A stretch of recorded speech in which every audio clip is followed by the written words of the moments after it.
This is LBC from Global, leading Britain's conversation with James O'Brien. Good morning. The time is 3 minutes after 10, and the focus of the world, for good or for ill, is currently directed towards Iran, or at least the focus of our world, of the world in the West that is interested in current affairs and geopolitics. And I don't know what confidence felt like. Did we used to have confidence? Do you remember Robin Cook, Foreign Secretary in Tony Blair's first government, and his determination to institute something called an ethical foreign policy? Does this happen to you? Do you get haunted by things, thoughts, ideas that you don't think about for years, and then they come back round again and sort of slap you in the chops like a wet fish? Robin Cook, a fascinating politician. Resignation was on a point of inviolable principle as well, I think. But it was this determination to introduce an ethical foreign policy, a bridge, if you like, between the often absurd idealism of what is sometimes unfairly referred to as the far left, many of whom, of course, remain supportive of the hideous regime in Iran, and the pragmatic left, those who recognise that you can't do anything unless you achieve power. Although Keir Starmer currently establishing a third branch of Labour ideology where you achieve power and then do nothing. But historically, you have the idealists who don't care about power. They care only about ideological purity and the delicious aroma of their own flatulence. And then you have the pragmatists. Robin Cook, I think, tried to build a bridge between the two when he talked about an ethical foreign policy. So you can't stop, you can't defy gravity. And less so now, but certainly in his pomp, the West sat atop the world order. And that is a fact of gravity. So if an oppressive, a repellent regime were to be overthrown, then it would almost always involve Western intervention. But Robin Cook dreamed of a world in which that intervention would be ethical. I don't know what that means. I mentioned to you at the beginning of the week that I'm somewhat baffled to find my opinions becoming less pungent on many issues as I get older instead of more pungent. The tradition seems to be that you become more certain of things as you get older and possibly less thoughtful, but possibly we're starting a little fight back against that tradition on this programme. But the notion of an ethical foreign policy popped into my mind this morning when I found myself, shall we say, contemplating the unlikelihood of Donald Trump accidentally doing something good for the world. So Donald Trump now telling Iranian rebels who are being murdered both judicially and extrajudicially. By that, I suppose I mean extrajudicially means being shot dead on the street, and judicially means being hanged for protesting, which is scheduled to begin today with a protester called Irfan Sultani, who is to be killed for peaceful protest. And you have Donald Trump promising that help is on the way. So the help is being offered by the head of an administration that looks increasingly envious of regimes that are free to brutalise and even kill their own members and their own civilians should they have the audacity to dissent or to protest. Punishing people who are telling the truth, of course, is becoming a bit of a hallmark of Trump's regime. But we are still happily a long way from a world in which there are any really meaningful or deep parallels to be drawn between Washington and Tehran, Trump's Washington and the Ayatollah's Tehran.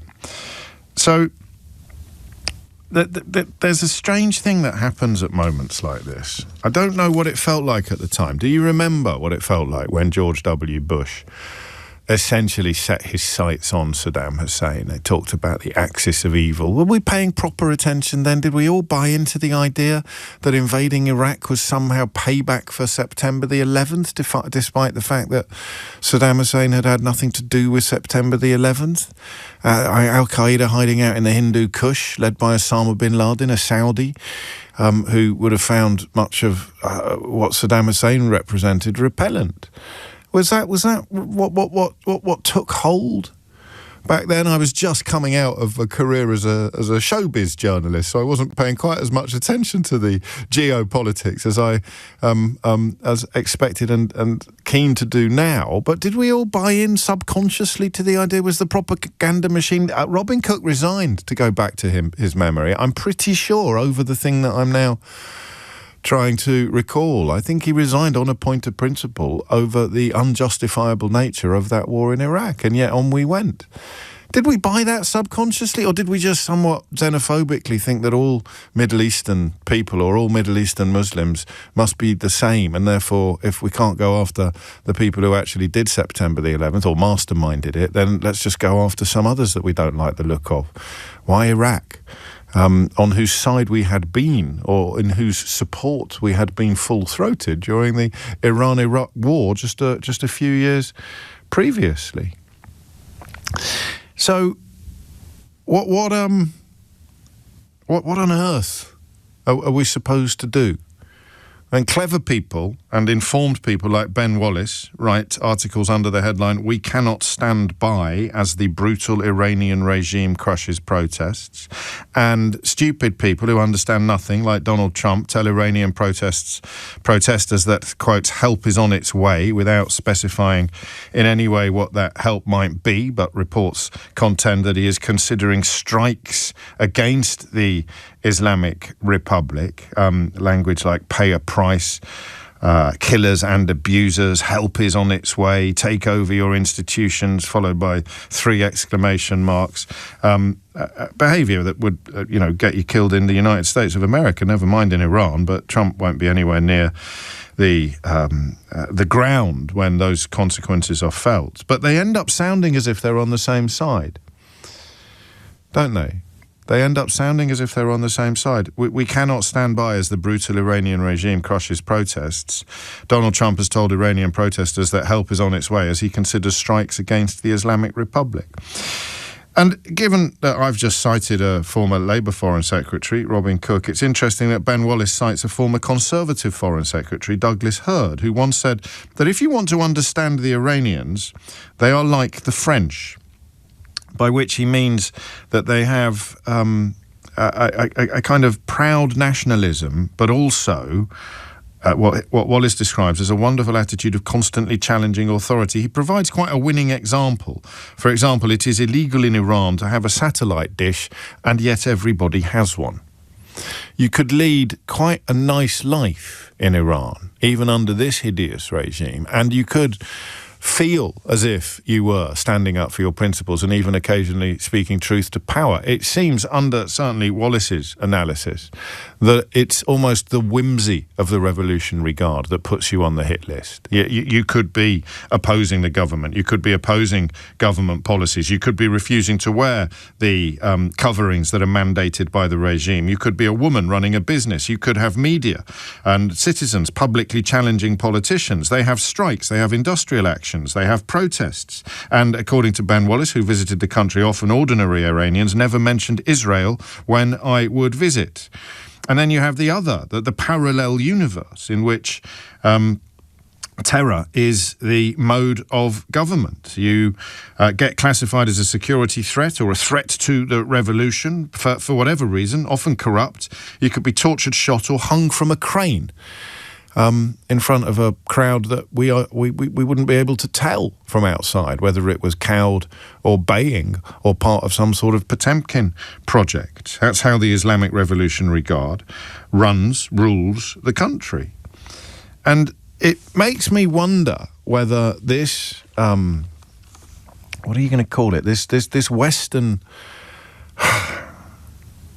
status quo, this sense that you feel, oddly, or at least I feel it, and I'm currently speaking for you, that the West has a role in these sort of situations, that the hideousness of the Iranian regime acts as a sort of yin to Western yang, and that we are morally required, that an ethical foreign policy demands, that somehow natural justice requires that we in the West where the most powerful men are currently championing and defending technology that allows perverts to undress children, we in the West have a sort of moral authority which entitles us to endanger, imperil, even kill, or cause the death of Iranian protesters because we are so certain of our superiority to the Iranian regime.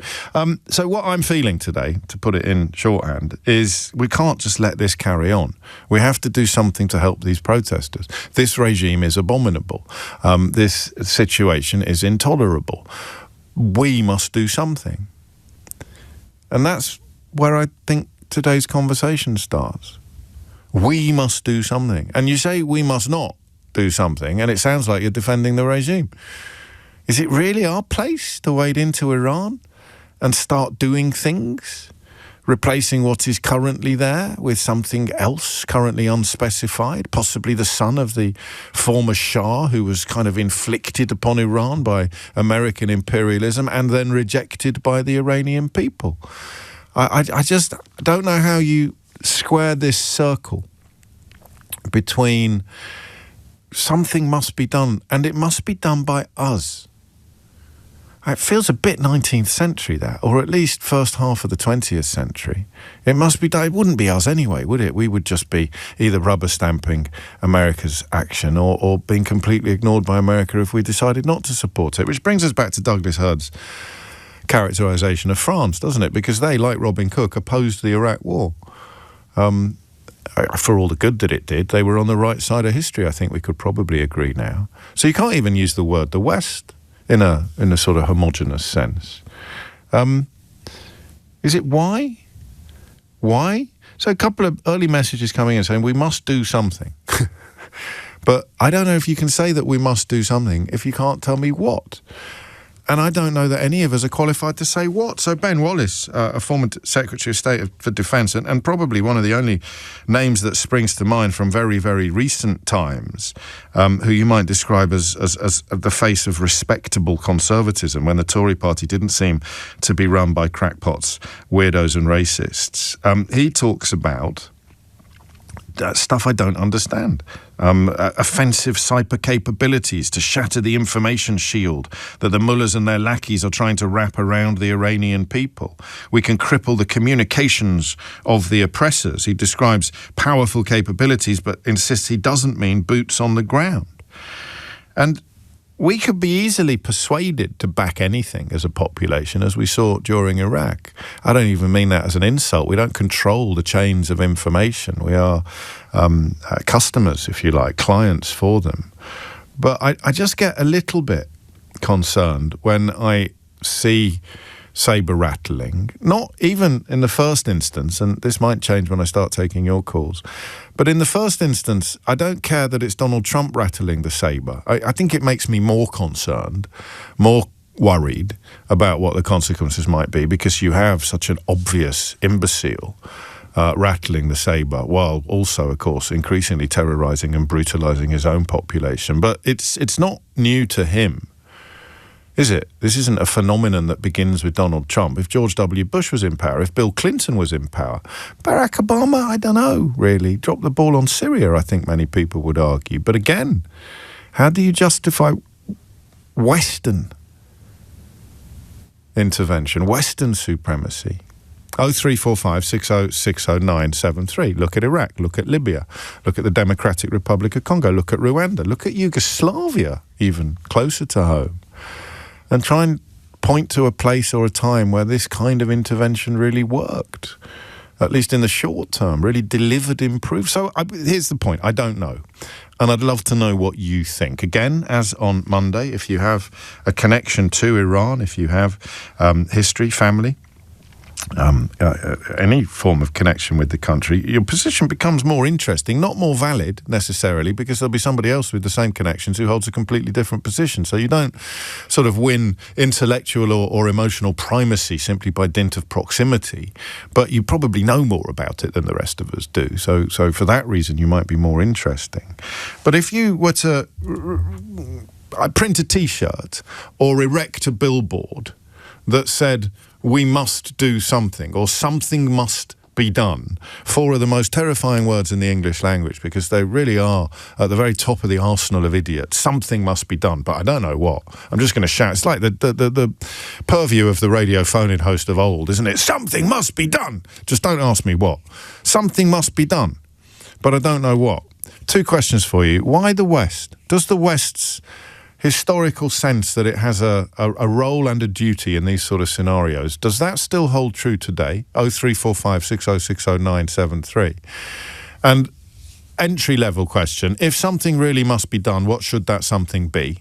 All right, 0345 6060 973. So I suppose that's it, really. What should that something be? And is it actually true that something, unspecified, must be done? So you can either specify the something, or you can address the question of the must. Is it actually true? Is it still the role of the West? And then perhaps the identity of the man currently occupying the White House does become pertinent. Because the last thing you want to do is sit here sounding like you're an apologist or a defender of the Iranian regime. You can leave that to people like Jeremy Corbyn. But equally, if you say don't do anything, then you're sort of saying leave them to it. Can you navigate that tightrope? Because I'm not sure I can at the moment. And underpinning all of it is this. Here you go. Finally got there. Should this be the West's business? And if so, why? 0345 6060 973. Should any of this still be the business of the West? And if so, why? If not, why not? Hit the numbers now. You will get through. James O'Brien on LBC. 21 minutes after 10 is the time, and something must be done is the order of the day. Help is on the way is the headline. We cannot stand by as the brutal Iranian regime crushes protests.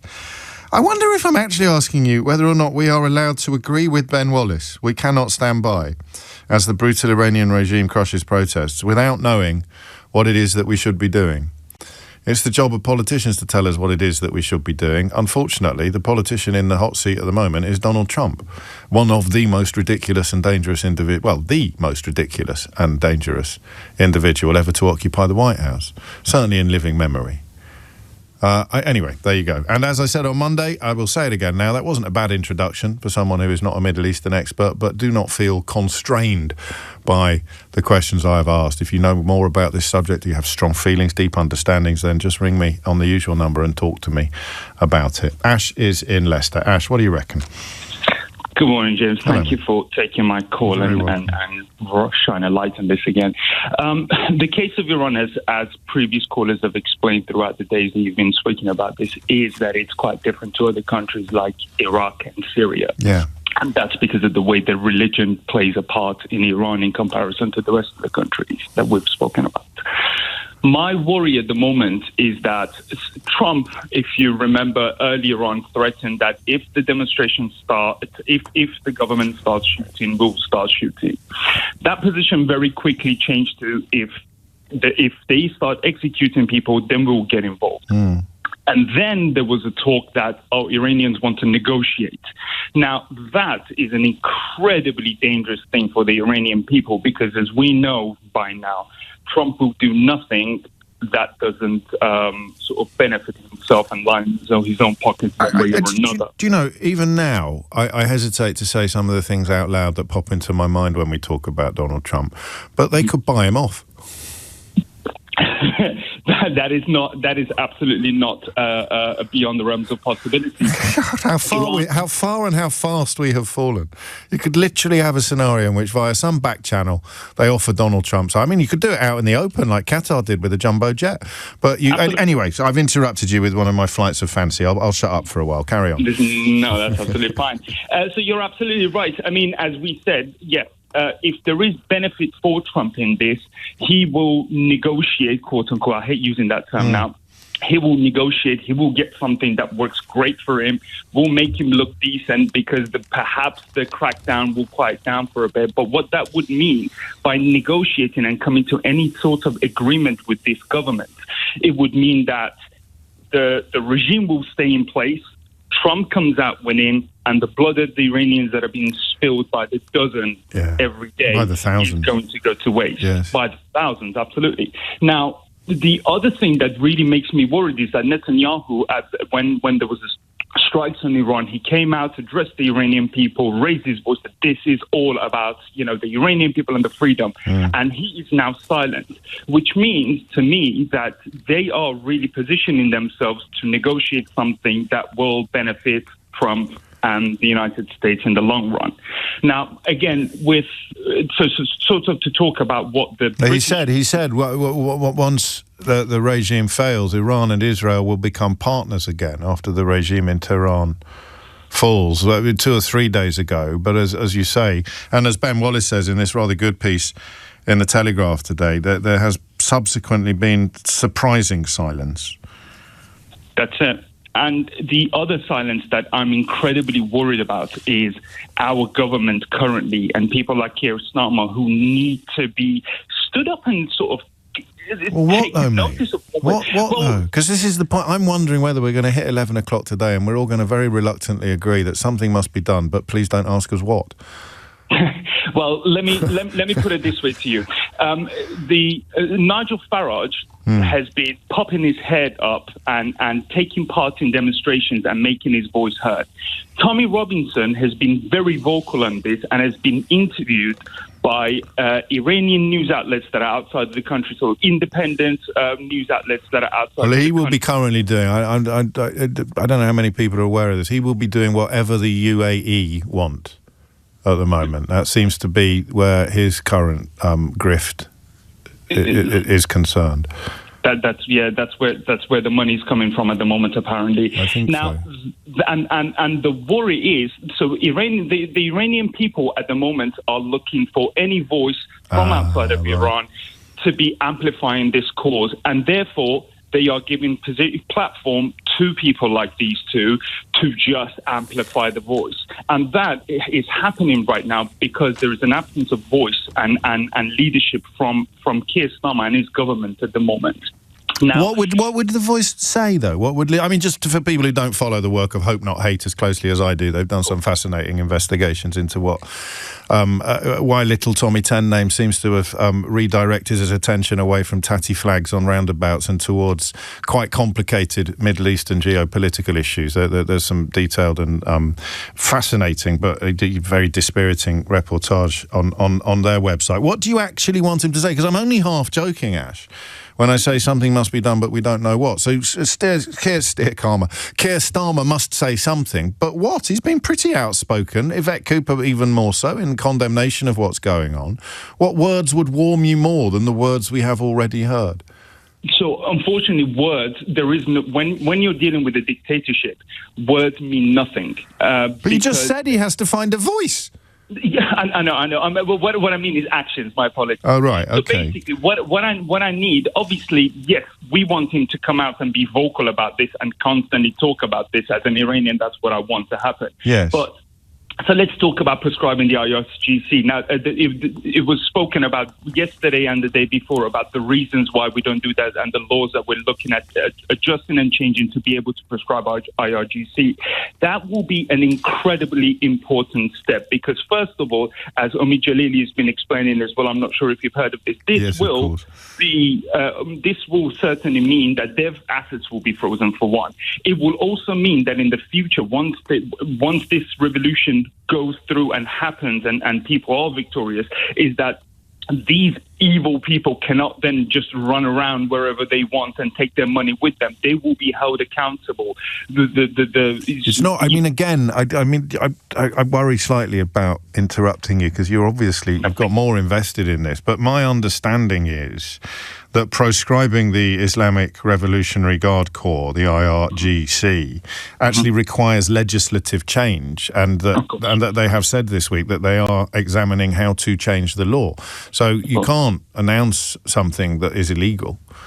And it is currently more difficult to proscribe the IRGC for legal reasons than it is, for example, to proscribe Palestine Action, which is in the news an awful lot. So I'm almost feeling guilty now about this idea that we all feel something must be done, but none of us know what. Because even what you've said, with your deep knowledge and investment, emotional investment, historical investment in your country of origin, your family's country of origin, you're calling for something that can't be done at the moment.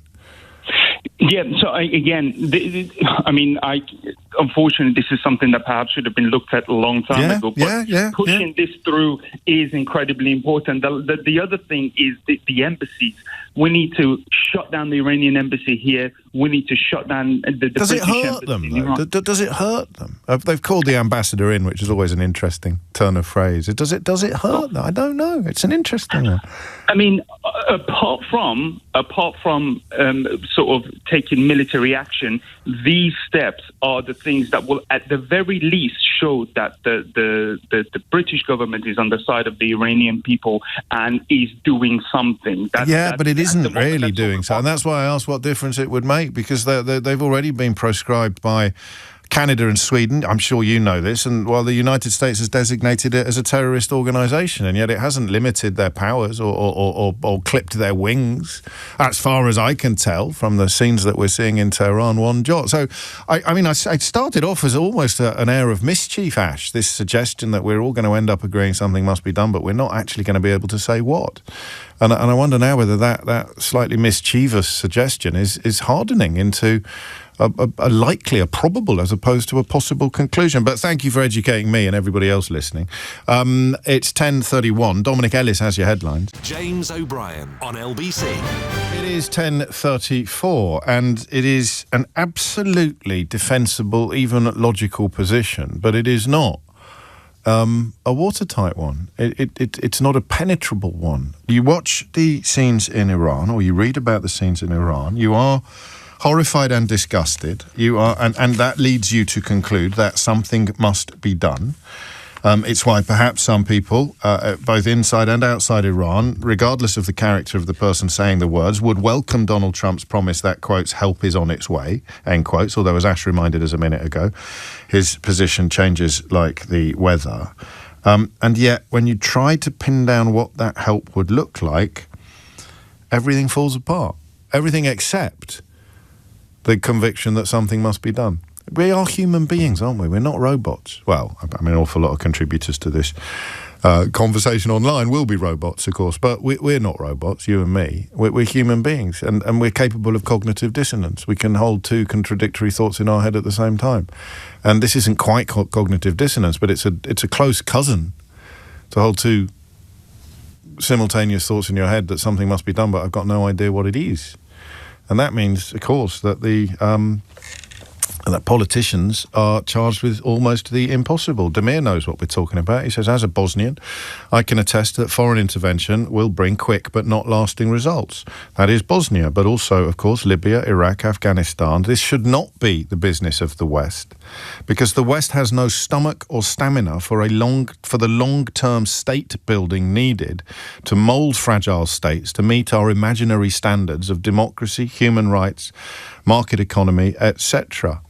I don't know that I would agree entirely that those standards are imaginary, but I'd certainly agree that they're fragile, Demir. And he concludes, however brutal the regime is, it's up to people of Iran to overthrow it. I mean, that's a really clever contribution. And if you marry it to Ash's call a moment ago and some of the contributions we took on Monday, unless the West gets everything, unless it actually signs up these territories as outposts of empire, which was the 19th century model, then Demir's analysis is absolutely right. We have neither the stomach nor the stamina, or possibly the money, to engage in the generations-long process of building stability and building society.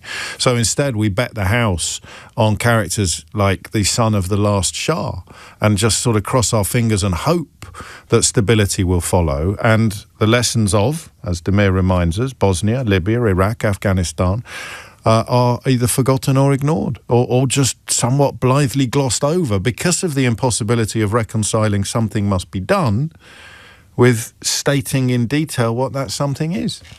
Yasmin's in Twickenham. Yasmin, what would you like to say? Hi, good morning, James. Well, some of it's covered by what you've just said about the chap who mentioned about Bosnia, etc. Yes. But we mustn't go in there. We can't go in there. We can say it's to please ourselves and our electorate to say that we're going in there because of right of protest. They have a right to protest, but whereas our right of protest is being diminished in this country, is being diminished in America, and that's okay. But it's not okay. I'm not going to accuse you of what. I'm not going to accuse you of whataboutery. But neither the UK nor the American governments are murdering thousands of people and hanging them in public for protest. There are some parallels to be drawn, but I think that they're currently largely irrelevant to the conversation that we're having about whether or not, and I'll remind you of the words, we can stand by and do nothing. Well, the thing is, what we have done, dialogue has got to be the only option, really. Whereas any of this got us before with, you might say, what about it again? We did it to Iraq, we did it to Syria. Cameron sent weapons for the people of those countries to fight in Syria, and those weapons ended up in ISIS hands. So I mean, just say it then. I won't accuse you of what about. Just say we should stand by and do nothing. Yeah. We have to stand by, and dialogue is the only answer. Bringing Iran back with the nuclear proliferation treaty you can't have a dialogue with a regime as corrupt as this one. I mean, you can technically, but you can't negotiate on good faith. We already do with others, James. You can't negotiate in good faith. This regime is completely out of control. I understand, but I don't see how going in there, attacking them is going to help. Did it help when... No, I think I agree. I mean, in some ways I agree with you, but I haven't reached morally or emotionally the place where I can say we must do nothing. I'm still saying we must do something, but you asked me what. You asked me what. And I think your heart and a lot of people's heart says, let's go in there and help these people.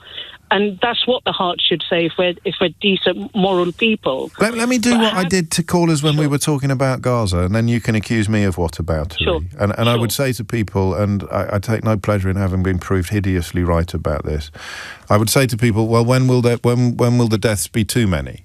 At what point will we be minded to condemn Israel? Will you wait for 5,000 deaths? Will you wait for 10,000, 15,000, 20,000? At what point will you actually say that Israel has gone too far? And all of my pro-Israel callers pretended that there was a number, but of course, when they were pushed to define what that number was, and as we have subsequently discovered, there was not a figure of too many deaths for supporters of Benjamin Netanyahu.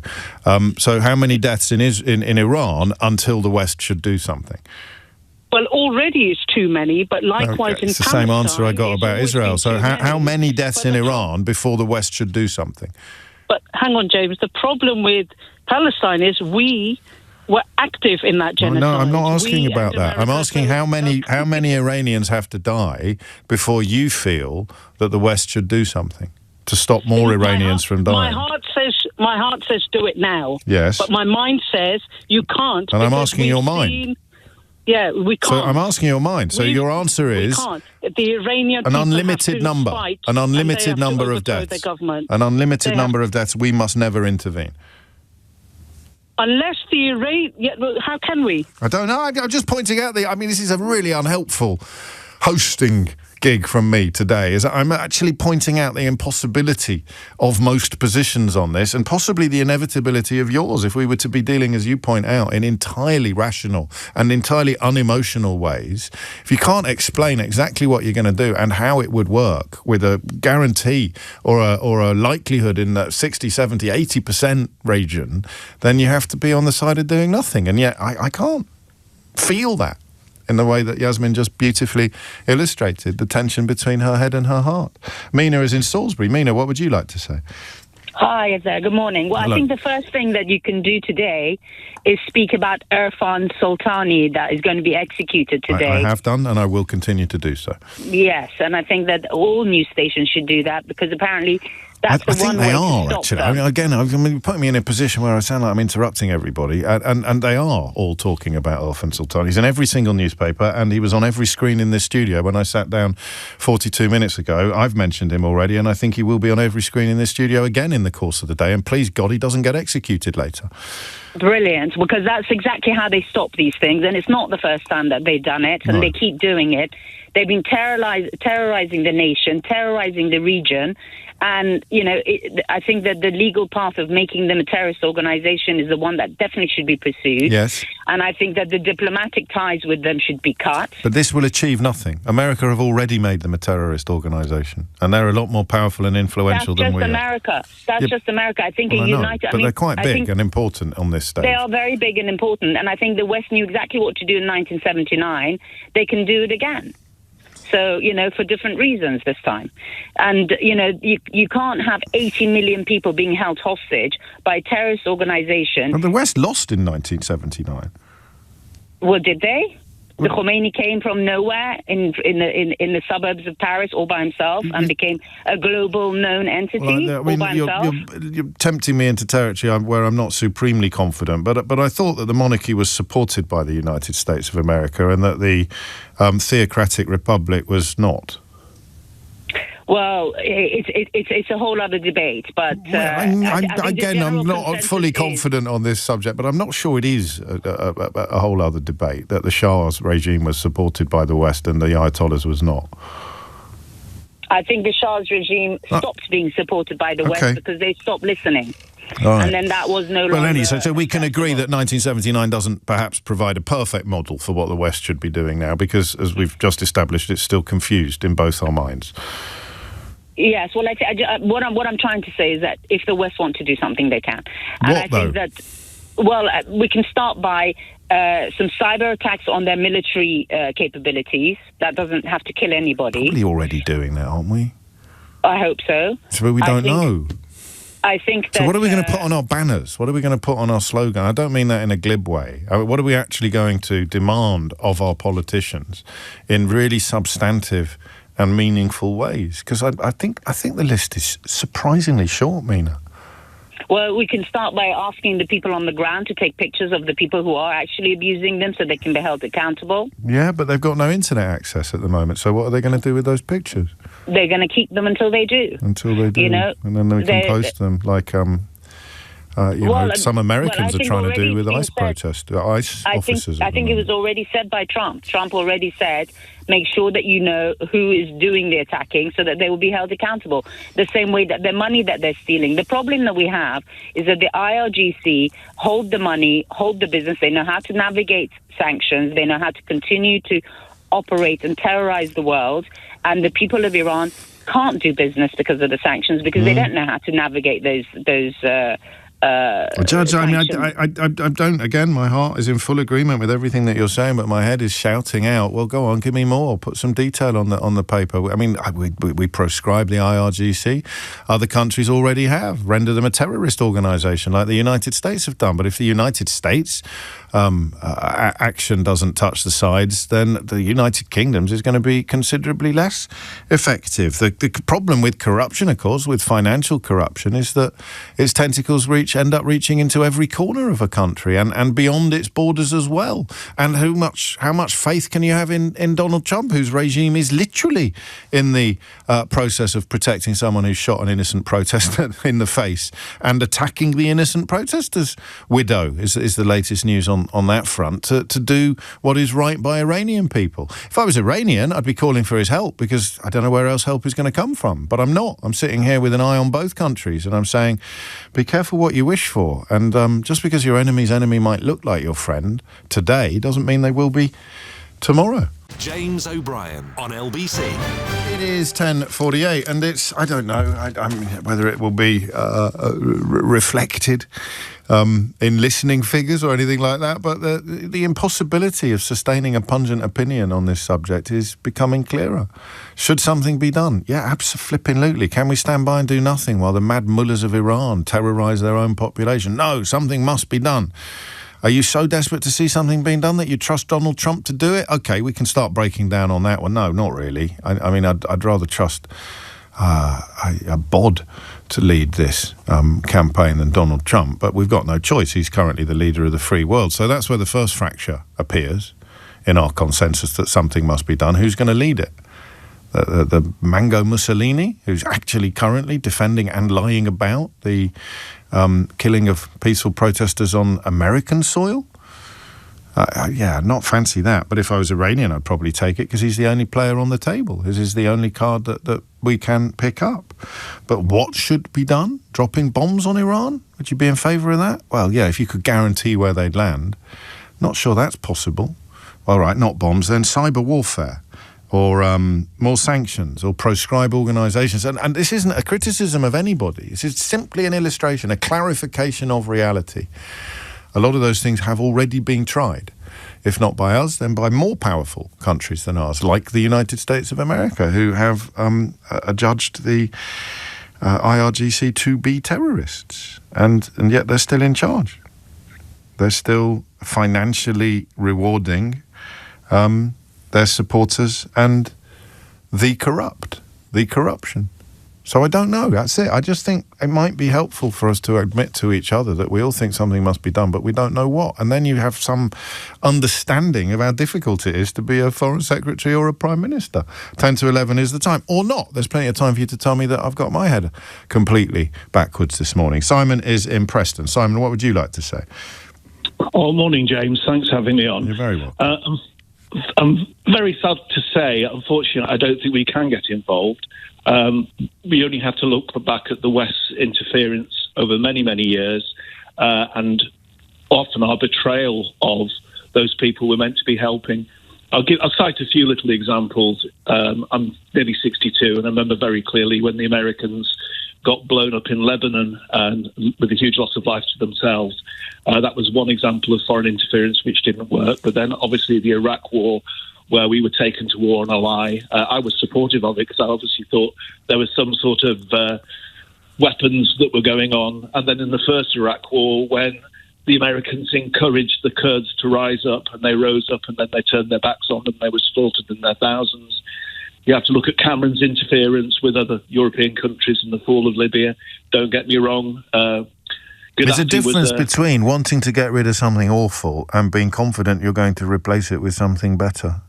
Well, I just wanted to mention with the Gaddafi situation, it became a free-for-all, if you remember. Yeah, of course. And the beginning of the issues with many illegal immigrants being exploited and taken across the Mediterranean, I think started as a consequence of the West turning its back on that regime, and well, not the regime, on what happened. You know, we go in there, we blow everything up, and the country turning its back on the population. I mean, this is what Demir said, our Bosnian correspondent, about the. It's a great phrase: the stomach and the stamina for the long-term state building that would be needed to mould fragile states into stable democracies. The mistakes made with Iraq, if you remember, we went in there, we destroyed everything, we disbanded their army, their weapons got distributed amongst various groups. But a lot of people keep telling me, I'm doing a lot of interrupting today, which some people are delighted by and some people don't like, but it is to keep the conversation circling back to the central point. And a lot of people are telling us that Iran is so different, the people of Iran are so demonstrably and intrinsically, inherently different from the people of Libya or the people of Iraq or the people of Afghanistan, that these parallels don't matter, that somehow stability would be more easily achieved within Iran than it would within any of the other territories that we've talked about. And I am relying upon Iranians for that perspective, and therefore I am loath to challenge it too robustly. I don't know if I'm not qualified to be able to make an opinion on the Iranian people, but I just think the only thing we've got to go on is our own dreadful legacy of what we've done in the past. And I have no faith at all in Western powers. But you know what else I could do? And I probably haven't got the knowledge to do it as effectively as I might if I did a bit of homework, but I could point out, is everything all right? Did you just drop something? No, I'm just putting stuff in my dishwasher. That's quite. Well, this is a new low for me. No, nothing personal. I could make a talk about the shallow end to the deep end and back again. I admire your multitasking. You're a one-man refutation of the misandrist claims about men's inability to do two things at the same time. But I could. My partner that should disagree with you. Well, here's the proof. I could make a list of what happens when we don't do anything. I think Sudan, probably off the top of my head, would be an example of that. Yeah, but the thing is where we've also made a massive mistake. We've basically try to impose the Western system on a system. Yeah, but they had it on a system which was medieval, basically, where one who terrorises the most is the person in power. And I don't think we can impose, if you think about the history of our country, we only got democracy having gone to a civil war and various other upheavals. It just doesn't happen overnight, unfortunately. No, and again, that Iranian perspective would kick in here with the memories of what life was. It was essentially a monarchy. It was quite a Western-facing monarchy as well, as I understand it, that the Shah headed up. And so that's the closest you've got to a counter-argument against have we learned nothing from that long list of countries in living memory where Western intervention has not exactly gone well. The counter-argument is, yes, but Iran is different. And I don't actually remember that argument being made, for example, when people cited Afghanistan as a reason why we shouldn't go into Libya. And remember, Syria is a fascinating piece on this chessboard because we didn't do what many people called upon the West to do in Syria. I think David Cameron wanted to go in, didn't he? And that Ed Miliband essentially led the vote that prevented him from doing so. Again, forgive me if I've slightly misremembered that. And the case for doing that, for going in Syria, was probably stronger than the original case for going in to Iraq. But the memories were fresh of what had happened in Iraq. And so the case for further Middle Eastern intervention was undermined, was diluted. And I don't know what the state on the ground is in Syria today in comparison with what it was like at the worst moments of Assad's regime. But the general consensus seems to be that from chaos has come stability from within the country as opposed to from without. So I don't know that we're learning anything here except the possibility of learning anything. And Simon's wonderful ability to multitask. Lawrence is in Maidstone. Lawrence, what made you pick up the phone? Yeah, I'm Anglo-Persian. Okay. I grew up in Iran until the revolution. I actually got evacuated, and I actually got on the news at 10. Wow. Yeah, as a 7-year-old. Gosh. Anyway, if you want to fix Iran, you don't need Trump. No. You don't need any bombs. You don't need soldiers or anything. The Iranian people will deal with it. If you want to solve the problem, get rid of the people at the top, and not by killing them. It's very simple. You offer them one of two things, two choices. They're either going to get hung by the people of Iran, or you offer them safe passage and some money. And you know what? They'll take the safe passage and the money every time. But we're not there yet, though, are we? We're not, because they've still got largely the whip hand in this scenario, and the point at which that offer would be irresistible is the point at which the offer doesn't really need to be made at all anyway. The point at which it's die or flee is the point at which they've already lost. So you give it to them now. They will. You have to offer it early, and because they're not going to take it. They're not going to take it now. You phone up the Ayatollah now and say, all right, you can go and live in Switzerland for the rest of your life with all the money you could possibly do. You think he'd respectfully, I think that's a bit bonkers, Lawrence. Look, you've seen every time there's been these people hang on until the last imaginable minute. They have to be dragged out of their palaces by their fingernails. Historically, look at Assad in Syria and the situation that to have reached absolutely irreversible states before they'd hit the road, before they'd flee. Exactly. Look at Syria. Look at Iraq. Look at Libya. Right. That's the one thing they don't want to do. They don't want to end up like Gaddafi. They don't want to end up like Saddam. What did they do? Nor did they. They didn't. Gaddafi didn't want to end up like Gaddafi. Saddam didn't want to end up like Saddam. Yeah. But that's my point, is that they did, because the idea of putting an offer on the table when they think they've still got a dog in the race is pie in the sky. No, yeah, but we've never And they walk away. They walk away with impunity. They don't get held to account for what they've done. They're not punished. There's no justice for the thousands of dead and murdered. I agree. It's abhorrent, but the point is, it's about saving lives. Yeah, you're going to have to. You have to accept no, that's one true. thing. That's the ethical form.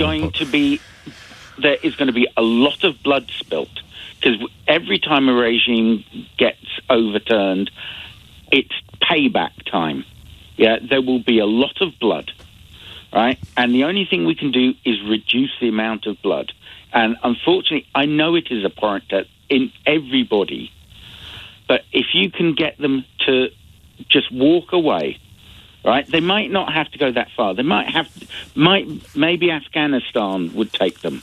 Okay, yeah? it's a thought, I say that largely because it's already gone 11 o'clock and we have to move on. And I don't want to be like, especially given your background, your history, your family's heritage, in any way rude, but I mean, if that comes to fruition, Lawrence, I'll give you the money myself, as the great Les Dennis used to say in slightly different contexts.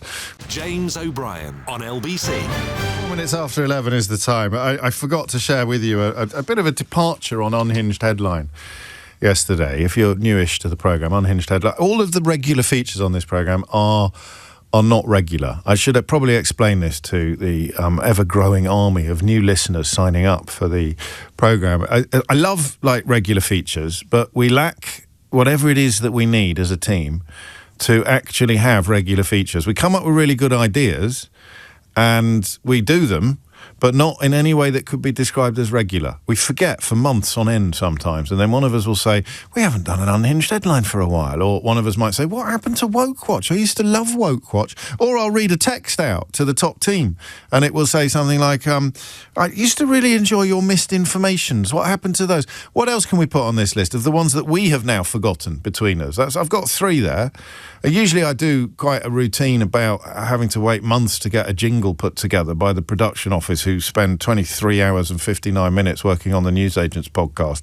And then we have to share out the remaining minute between everybody else in the building. So that by the time I get what Keith likes to rather grandly call production, by the time we get the production, I've forgotten what the production was for. So someone will play me a tape of something going like, Unhinged Headline. And I'll go, what's that all about? What are you talking? Well, you asked for it. I say, when? And they'll say, well, about December 2022, probably. But we finally got around to doing it because the newsagents are on holiday. So that's what regular features are on this programme. They are features, technically, but they're rarely regular. And Unhinged Headlines normally takes the mickey out of the headline writer, or indeed the person who has written the article beneath the headline. It's usually a bloke called Alistair Heath. I mean, it started off being quite varied, and there was quite a little bit of mixture and a bit of competition for who would be the most unhinged.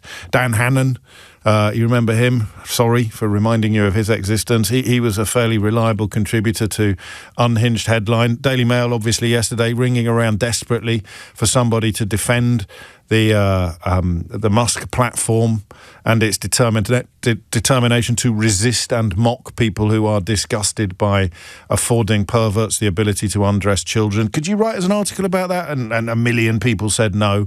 Finally, they found someone prepared to do it, but it doesn't quite qualify as an Unhinged Headline because the territory is so grim. But this is an Unhinged Headline of a very different order. It comes from The Guardian, and it's just something that I felt compelled to share with you. Unhinged Headline. Her time has come. Did Mondrian owe his success to a cross-dressing lesbian artist who lived in a Cornish cove? There's something about that headline. I don't know if it qualifies as unhinged, but I haven't got a feature that would fit it better. I just thought it was so lovely.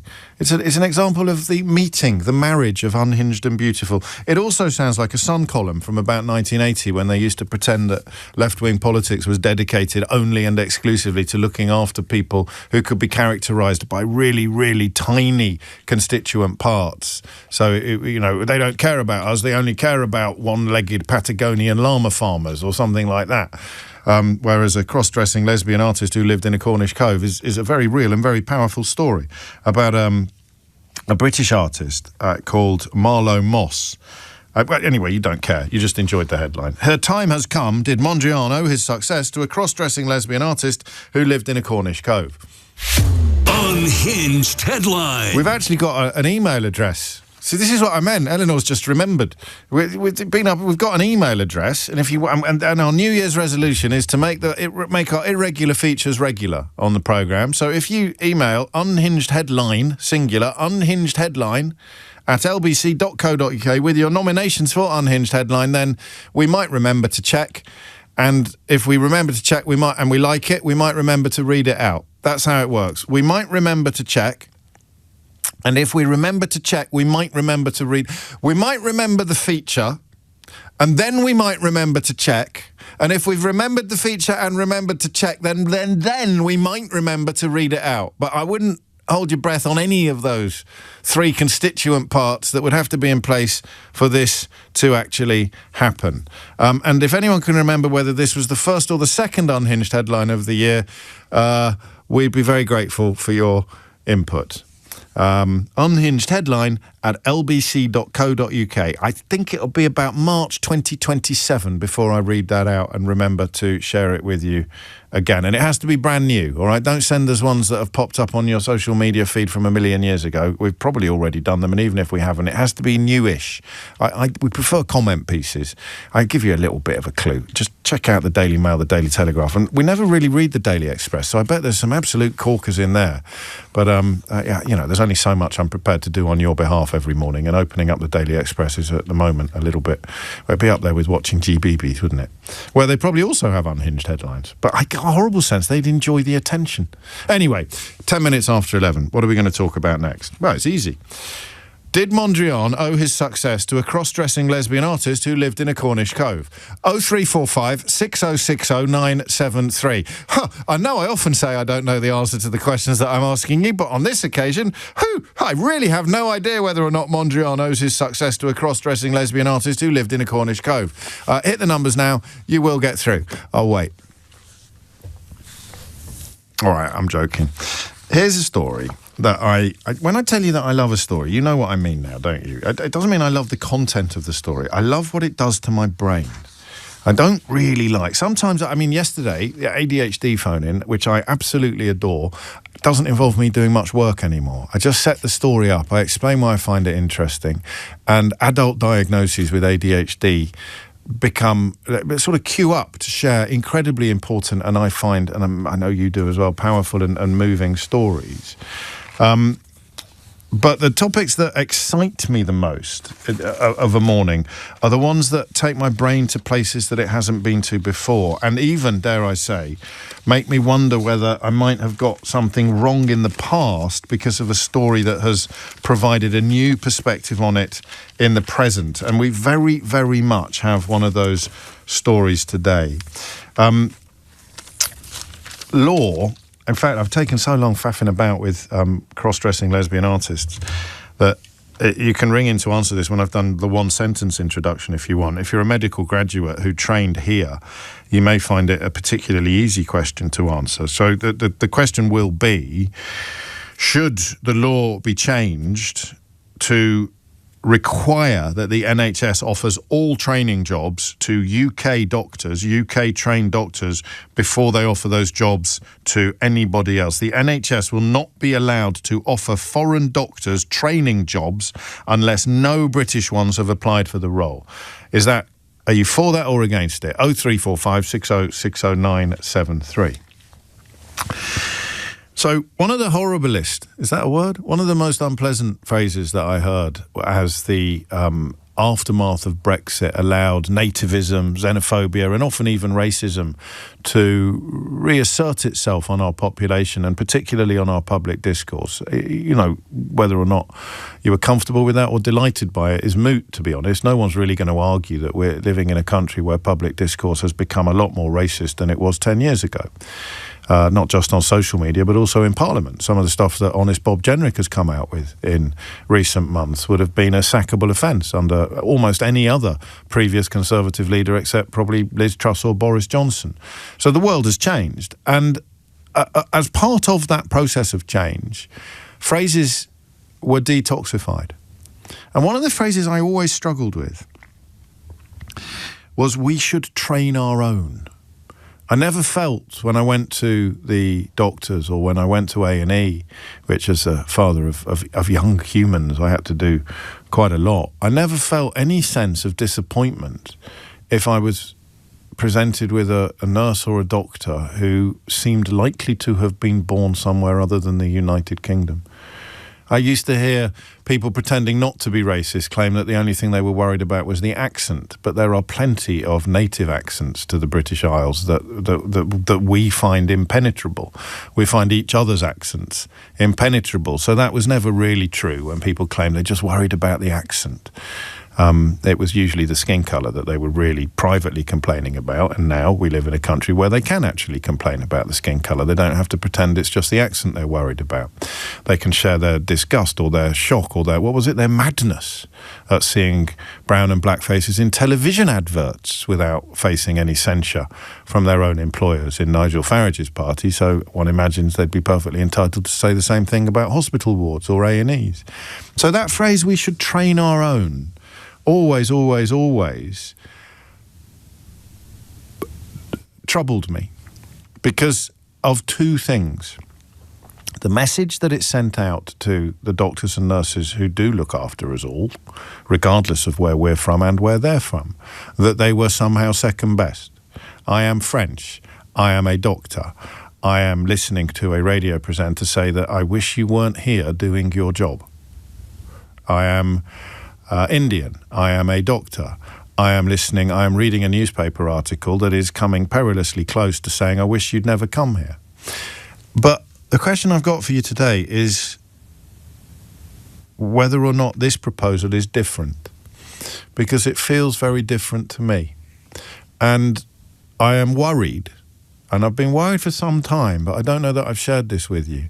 I'm worried about the Overton window, which has shifted so far to the right now, as we know, that the lesson of the Overton window is that everybody shifts with it.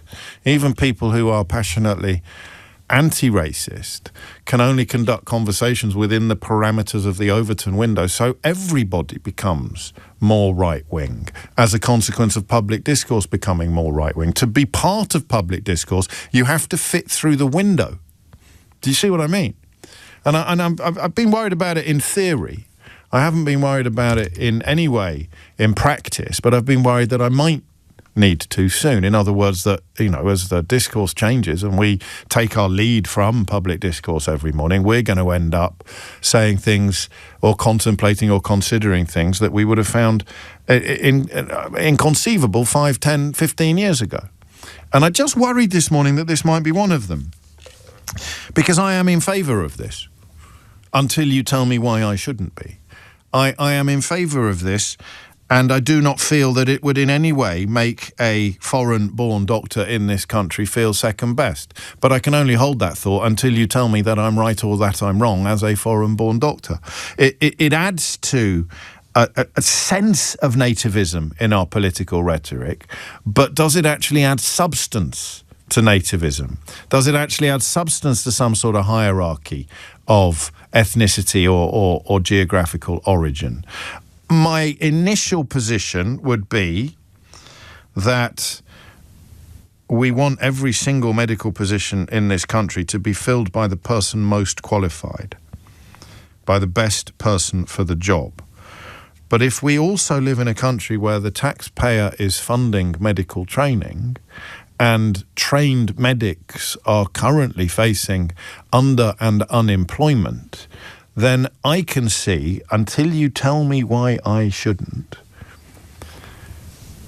I can see a very strong case for arguing simply that the NHS will not be allowed to offer foreign doctors training jobs unless no British ones have applied for the role under legislation being fast-tracked through Parliament.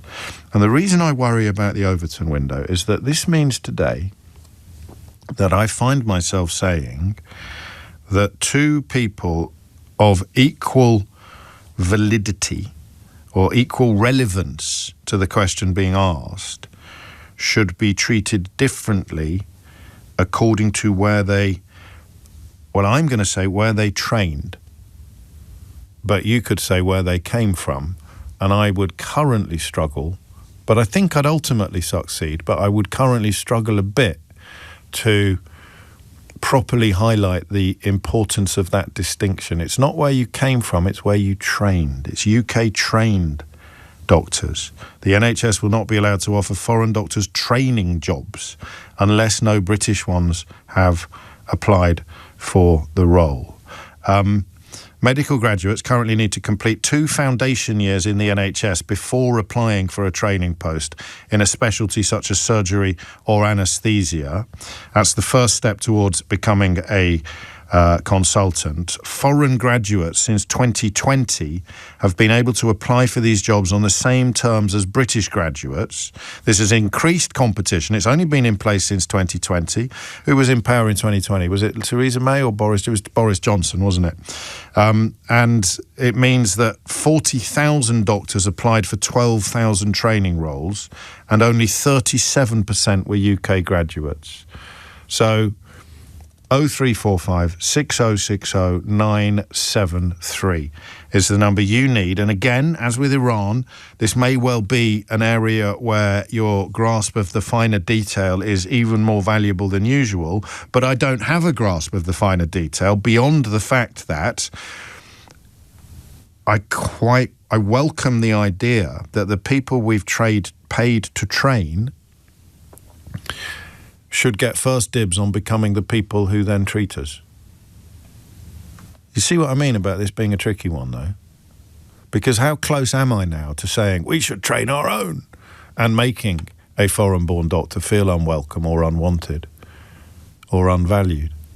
Can I have my head and have my cake and eat it here? 0345 6060 973 is the number that you need. Should the law, simple question but complex answers, should the law require the NHS to offer all training jobs to UK doctors before offering any to foreign doctors? So you cannot apply for one unless no British trained ones have applied for the role. Hit the numbers now. You will get through, okay? 0345 6060 973. I don't think it happens anywhere else. I don't think anybody, when they're looking to replace me on LBC, is going to care unduly or say that we can't hire an Australian unless no British people apply for the job. I can't think of many other roles, many academic roles. I mean, I've been going to church a bit recently, and every Catholic priest I've encountered in the last 6 months appears to be, or certainly sounds as if they are foreign-born. Are we offering priests the same sort of thing? But we're paying for the training of the doctors, and therefore it seems, I don't know, you tell me. I told you it was tricky, and I don't fully know what I think, but I think I like it. 0345 6060 973 is the number that you need. It's 11:21. James O'Brien on LBC. 22 minutes after 11 is the time. I mean, I can highlight the difficulties of this conversation even further by pointing out that it has apparently only really been the case since 2020. So why was it changed?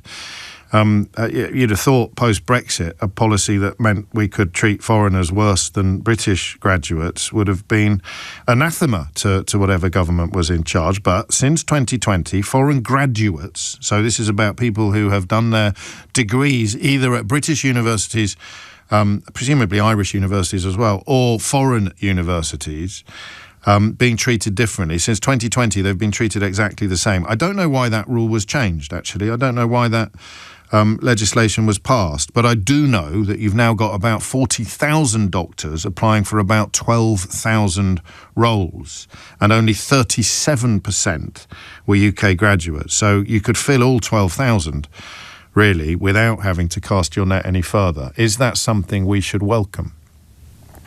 I think it is, but I'm really uncomfortable with the proximity of this position in my mind to the idea that we should train our own, and the message that sends to people who are dedicated to doctoring, regardless of what the words on their passport might say. Hillary's in Derby. Hillary, what would you like to say? Oh, yes, hi. Hello. I understand the issue that they've got with lacking a number of places, and actually we are training our own. That's exactly what we have done. So I don't really get It's a really difficult one, isn't it? We are affected by this as a family. My daughter's partner is coming to the end of his second year, and he did a telephone interview. He's got a job immediately in New Zealand for next year, absolutely immediately. And a lot of the problem with the doctor strikes that they're having at the moment is being misrepresented in the press because they're being labelled as leaving the NHS in droves as if it's a really bad thing and it's all their fault. And actually they're leaving because there aren't the positions here for them to do. Well, we have accurately reflected that reality on this programme, Hilary. Indeed. I totally agree with you. And it's an excellent show, by the way. Thank you. I too struggle with the sort of the foreign and the this and the that, and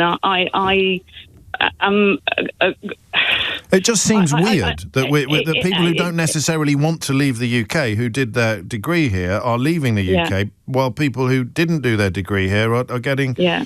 If it is that simple, then it's a funny one, isn't it?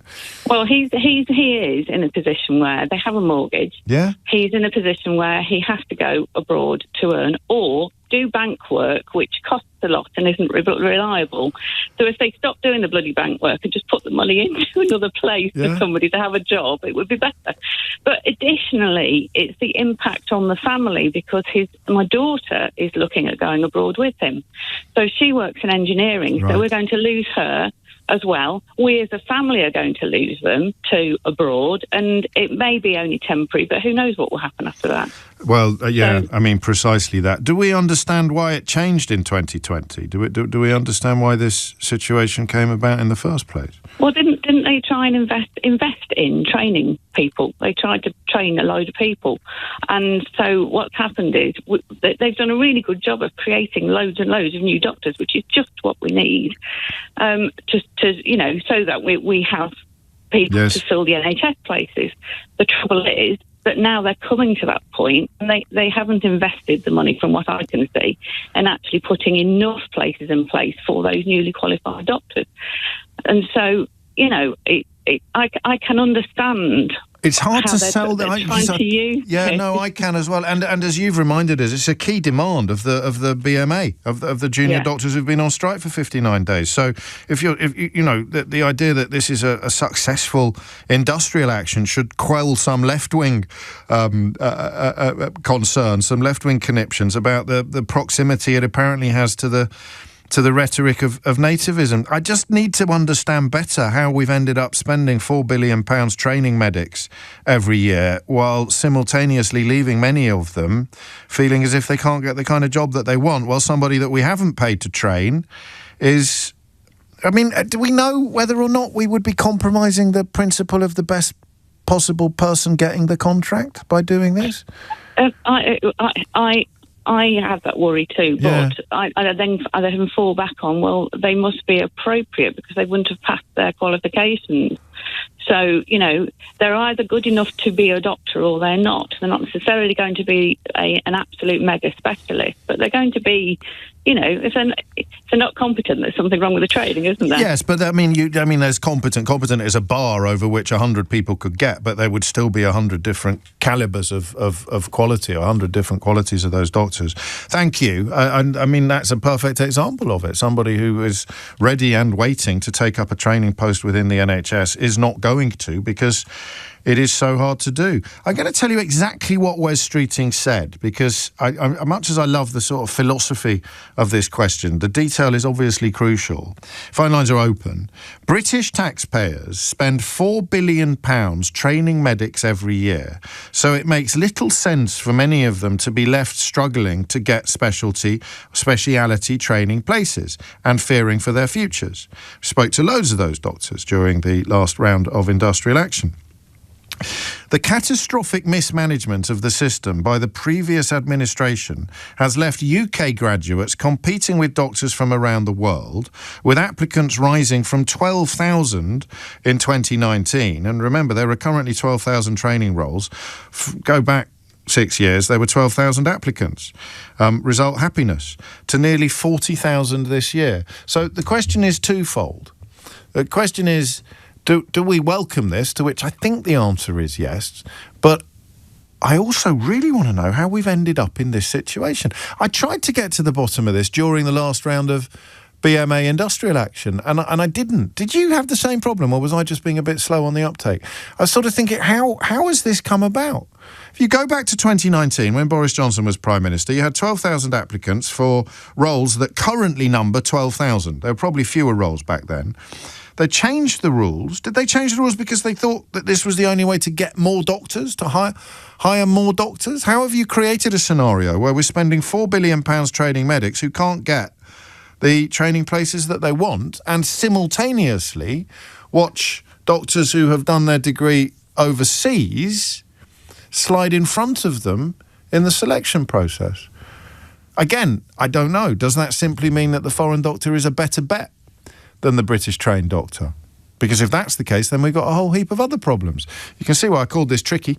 If you think you can help unravel some of these knots, the number you need, as always, is 0345 6060 973. And remember, you're also welcome to call me on the question of whether or not Mondrian does owe his success to a cross-dressing lesbian artist who lived in a Cornish cove. Here's Dominic Ellis with your headlines. James O'Brien on LBC. It is 11:33. You are listening to James O'Brien on LBC. So I told you this was tricky, and I wasn't exaggerating. Here's another little tiddlywink to flick into the pot.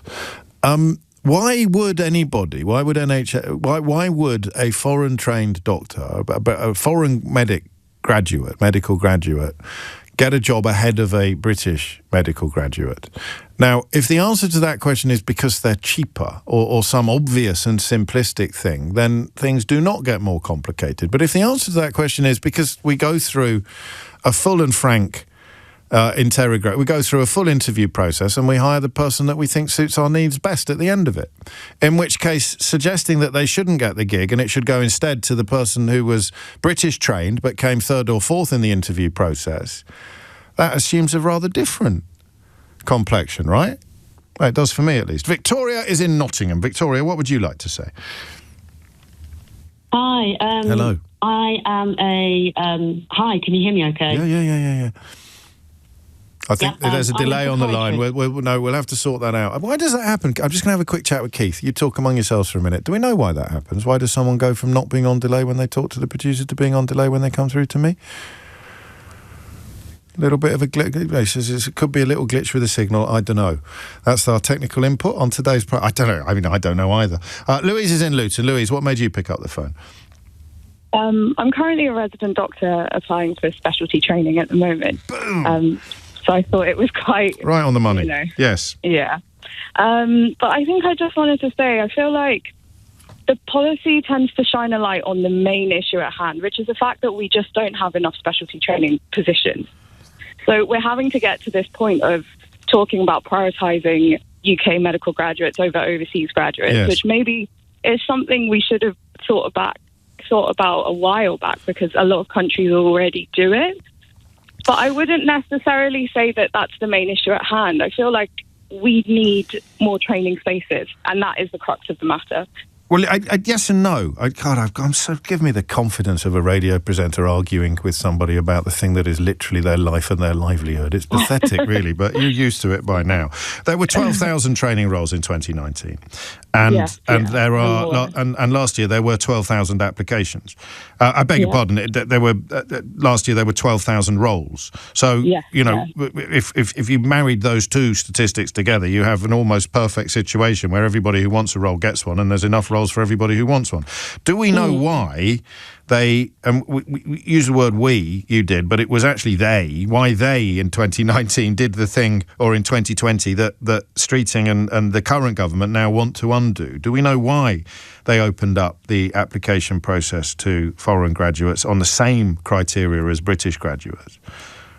I don't know if it's just because of service provision, to be honest with you, and trying to ensure that we have enough people that can meet the demand that the NHS is going through at the moment. Right. I feel like a lot of us, we come into this job thinking that, we're going to get training and things like that. So I've just finished foundation training. Well, I'm still in my foundation training. Okay. And I can't say that the quality of training in terms of giving me the skills that I need overall has met that requirement. We're more focused on service provision. We're more focused on, getting the job done, essentially, when it's actually meant to be a training role. Okay, I think I understand. And is that an answer to the next question I'm going to ask you, which is when you apply for your training roles and you fail to get one, and somebody who did their training in Australia or France or America gets it, why have they beaten you to that role? It's interesting. I think a lot of people who have come overseas, I guess I'm generalising. Yes, of course. I think we have to. Exactly. I think we have to. Don't worry. But I think a lot of people are further on in their medical career than we are. So I'm 2 years out of medical school right now. Have I had the same level of opportunity to get all of the papers and publications, audits that I need to move on to the next step? And these are all the kind of, I guess, putting it simply, are hoops that we need to go through to get to the next stage. I'm sure people who run the application process will understand the importance of doing these things. But for me as an applicant, it almost feels like I'm having to do tick box exercises to try and get through to the next stage. And I feel like a lot of doctors who already have that experience, if that makes sense, out of training, have the time to do that. So in a sense, so you are telling us that the NHS Trust is hiring somebody better qualified? I guess I'm not sure about the actual relationship to it being more qualified or more competent. Because I understand. I understand. So if I was asking the interviewer, why did you give the job to her and not to Louise? What would they say? They'd say because we thought that was a better candidate. Yeah, they probably even though would. they're foreign. But I think it's difficult because I'm 2 years out. You know, we're all 2 years out, and I don't want to say that I want to compete with or prevent someone else. No, but from I've paid for your training. Well, I haven't paid for your. The British taxpayer has paid for your training, and therefore there seems to me to be something quite irresistible about the idea that therefore the British Health Service should prioritise you when filling positions, because it is a return upon our investment as a society or as an economy. I mean, it might be that I'm missing some point here, but at the moment, I think I'm with you. It is 11:40, although getting a couple of messages saying things like, it sounds like a policy to please the racists. That was my worry. But it's also a policy that meets one of the key demands of the BMA's junior doctors who've been on strike, I think, for 50 or 60 days, 59 days since 2023, including those 5 days over the Christmas that's just passed. So, I mean, it's possible that both things are true. It will delight the junior doctors who've been on strike and the racists. But it's up to you which one of those two you think the government is motivated by. Victoria's in Nottingham. Victoria, what would you like to say? Hi, I am a psychiatrist in Nottinghamshire, and I've just been listening to what you've been saying, and I think one important thing to be really clear about is that junior doctors want training places. They don't want international medical graduates to not have jobs or not be given training. It's just that they want to be able to have training places. And I do agree with you that this is the government's way of painting the issue of no training places as, inverted commas, those foreigners' fault. And I don't like the use of the word foreigners. Nor do I. No, I prefer to say international medical graduates. That's what that's the better term. So going forward, I think you have to look at this not just as a snapshot either, as, you know, more of a longer journey from years back, in the sense that staffing the NHS and adequately planning for a medical workforce has been inadequately done for many, many years. And therefore, people, instead of using strategic decisions, they've made very quick decisions about trying to fill rota gaps of medics. And therefore, what they've done is they've opened up schemes to try and bring international medical graduates to fill those gaps. And consequently, what they've done is they've offered them the most rubbish of the medical jobs that involve no training, no support, literally just filling these service gaps. You might be familiar with the term locally employed doctor. Basically, what that means is that a trust can employ a doctor under whatever salary they like, give them no training and support outside fulfilling clinical duties, and therefore they do just plug that gap. So they've employed lots and lots of international medical graduates who really are some of the ones that are more willing to fill these gaps because they want to come to the UK. They've heard how good the training schemes are. And then the international medical graduates have aspirations, as many doctors do. Yes. You know, being a doctor is a career. And they've heard that the British training system is very, very good. So they've applied for that. So actually this problem has been created by the government itself. And now it's been painted as the fault of international medical graduates. Ray, that might be my fault. That might be the way I've presented it today, because the current government would have no problem at all, and indeed West Streeting has gone all in on blaming it on previous governments. This is prior to 2020. The mess that you're describing, inherited by the current government, who are now seeking to undo it, albeit, in your view, I sense, imperfectly. See, I would disagree on that point. With which bit? I think it's much, much easier for a government to say, look, let's prioritise our UK medical graduates and not correct the problem that we created ourselves many years ago. You know, you need to own that problem. No, but I'm just pointing out it's a completely different government. Yeah, but they're perpetuating those kind of racist views, aren't they? I don't know. I mean, it's interesting to hear you say that, because I don't currently, and I've understood most of what you've said, and I'm certainly going to take on board what you said about international medical graduates or graduates with British citizenships or people who've worked in the NHS for a significant period will also get priority for training posts under this bill, as I'm sure you know, but I should probably be explained sooner. Just in something about the relationship between training, country and job doesn't stick in my craw in the way that I expected it would, to simply say we're going to try to fill these posts with people who trained here, with people who graduated here first, before we cast our net a little bit wider. This is another thing as well about the training system in the UK, and it's a very, very old traditional system where, as your previous caller mentioned before, she's a foundation year doctor and she feels as if she's jumping through hoops. And do these things actually add up to better patient care? And who actually sets the bar? Who actually sets the height of these hoops for us to jump through? Are you letting the perfect be the enemy of the good, or the perfect be the enemy of the better? I don't think it's perfect. I think that's what I mean. I think you're pursuing perfection and therefore perhaps not valuing improvements to what is currently going on because they don't go far enough.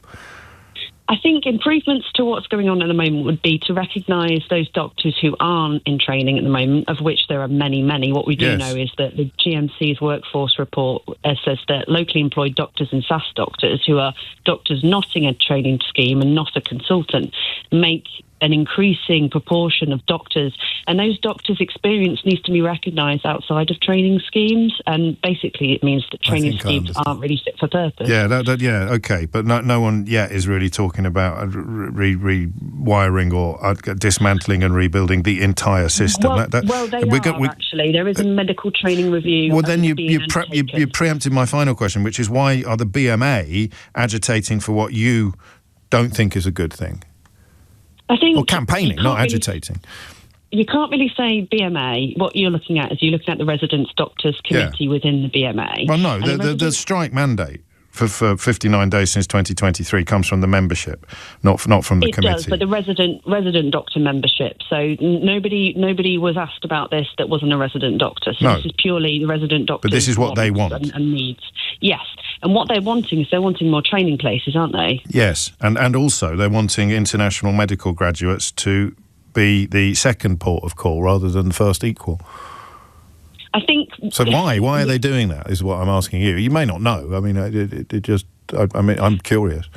I think it's frustration with the training scheme and the fact that there's no training spaces. I think you need to thoroughly understand the workforce, the medical workforce, and the training scheme and the initiatives for that to be able to. So why are the BMA doing that? I want to end with an entirely inappropriate question. Would you mind? Go for it. I've always wanted to ask a psychiatrist this question. It's not the obvious one that you're thinking of.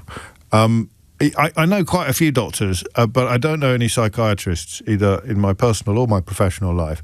And I know that a lot of the other doctors I know are often irritated, as I am, over the Christmas period by people who want to have a political debate, or people who think that I'm interested in it, because I'm not at work now. Seriously, I'd much rather talk about the football or how you create your Christmas pudding.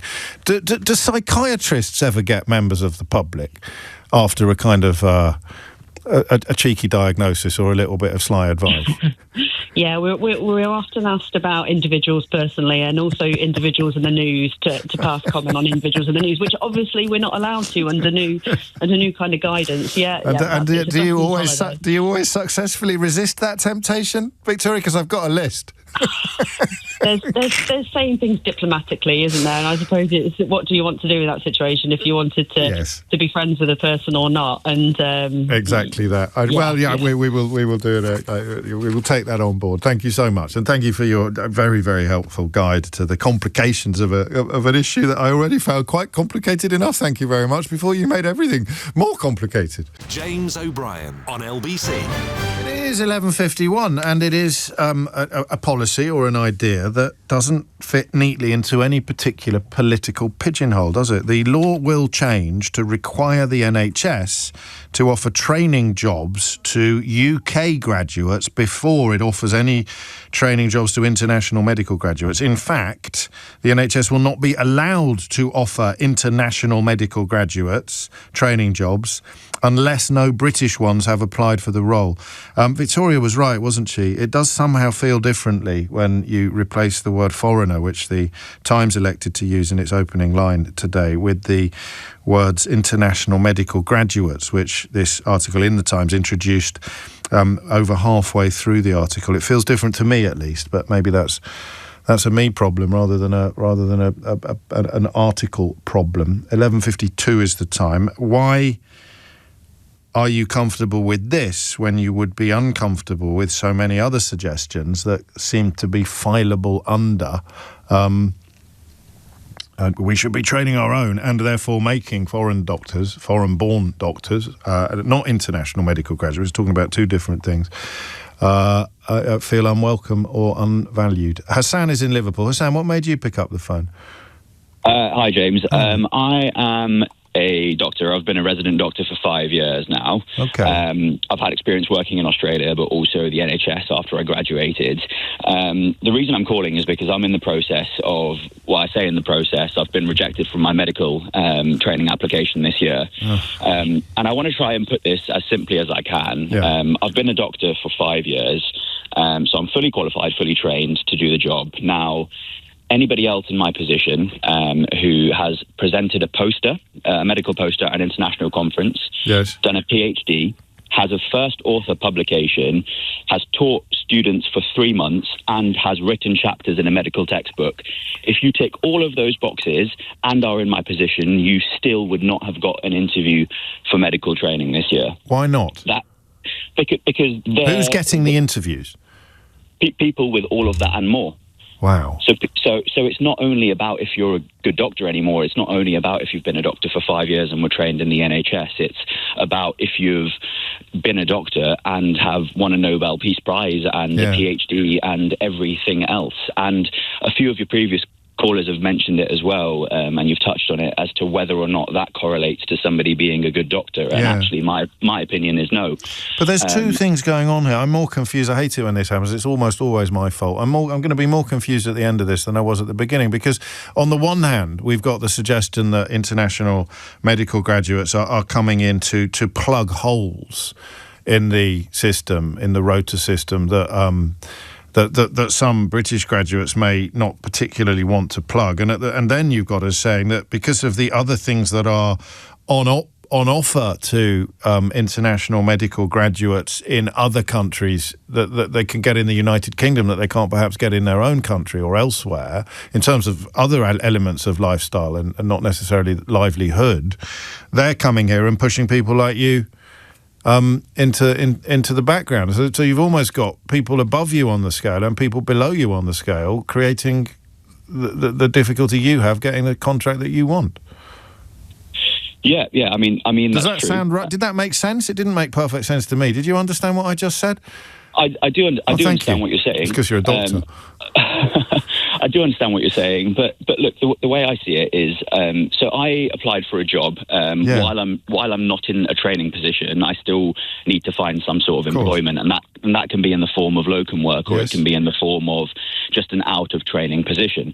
So a couple of months back, I applied for an out of training position as just a general doctor in a department in a hospital. Yes. And 48 hours after that application, I got an email from the hospital saying, our sincerest apologies, we've had to close the applications early because in 48 hours they received 1,000 applications for one job. Wow. Now, to me, that doesn't call out that there needs to be gaps being plugged. We're not desperate for international medical graduates to come and save the NHS from a employment But were we in 2020? I graduated in 2021, so I'm not able to. Because this is the bit. This is the bit that I keep circling back to. Is why did they do it? Do you think it could be Brexit? I'm not sure. I'm not sure how that would tie in. Well, because under the EU rules, you treat British and European applicants the same. Yeah. Okay. And then they changed that. And no European, or they didn't change that particularly, but a huge number of European people didn't want to come here anymore. And they had to then change the system so that you could come here from anywhere and join the NHS, because they were worried, whether or not they were right to be worried or not, I don't know, but they were worried about hemorrhaging applications from European graduates, and therefore they smashed this window open and have been taken by surprise by how many people have come through it. Does that make sense on paper? Yeah. Yeah, I guess it makes sense on paper, but I think more likely what's happened is that they've gone they've done what they said they would do and create more medical school training positions. Yes.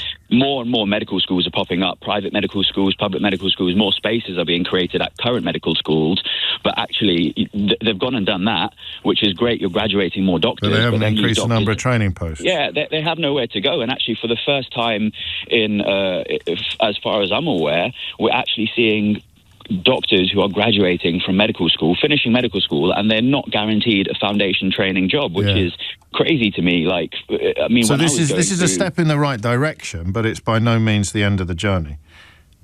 Yeah, I think so. I'm honestly, I think it's a good thing. I think that prioritising UK graduates for jobs in the UK when taxpayers are contributing towards our training is a completely fair thing to do. I don't think. But we need to better. The problem with 2020 and 2019 is that the country was being governed by absolute anarchists.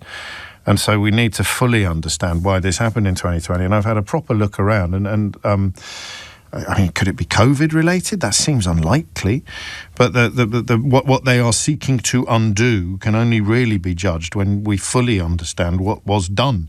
That now needs to be undone. But thank you, Hassan. Sometimes I end an hour a little bit more confused than I was at the beginning, and it's not always a sign that I've done my job badly. Sometimes it's a sign that I was right to point out the complexity of the issue that was under discussion. And I hope that this is one of those hours. I just don't quite see the path down which we've gone. I mean, I keep often pointing out to you, in 2010, patient satisfaction in this country in the NHS was the highest it had ever been.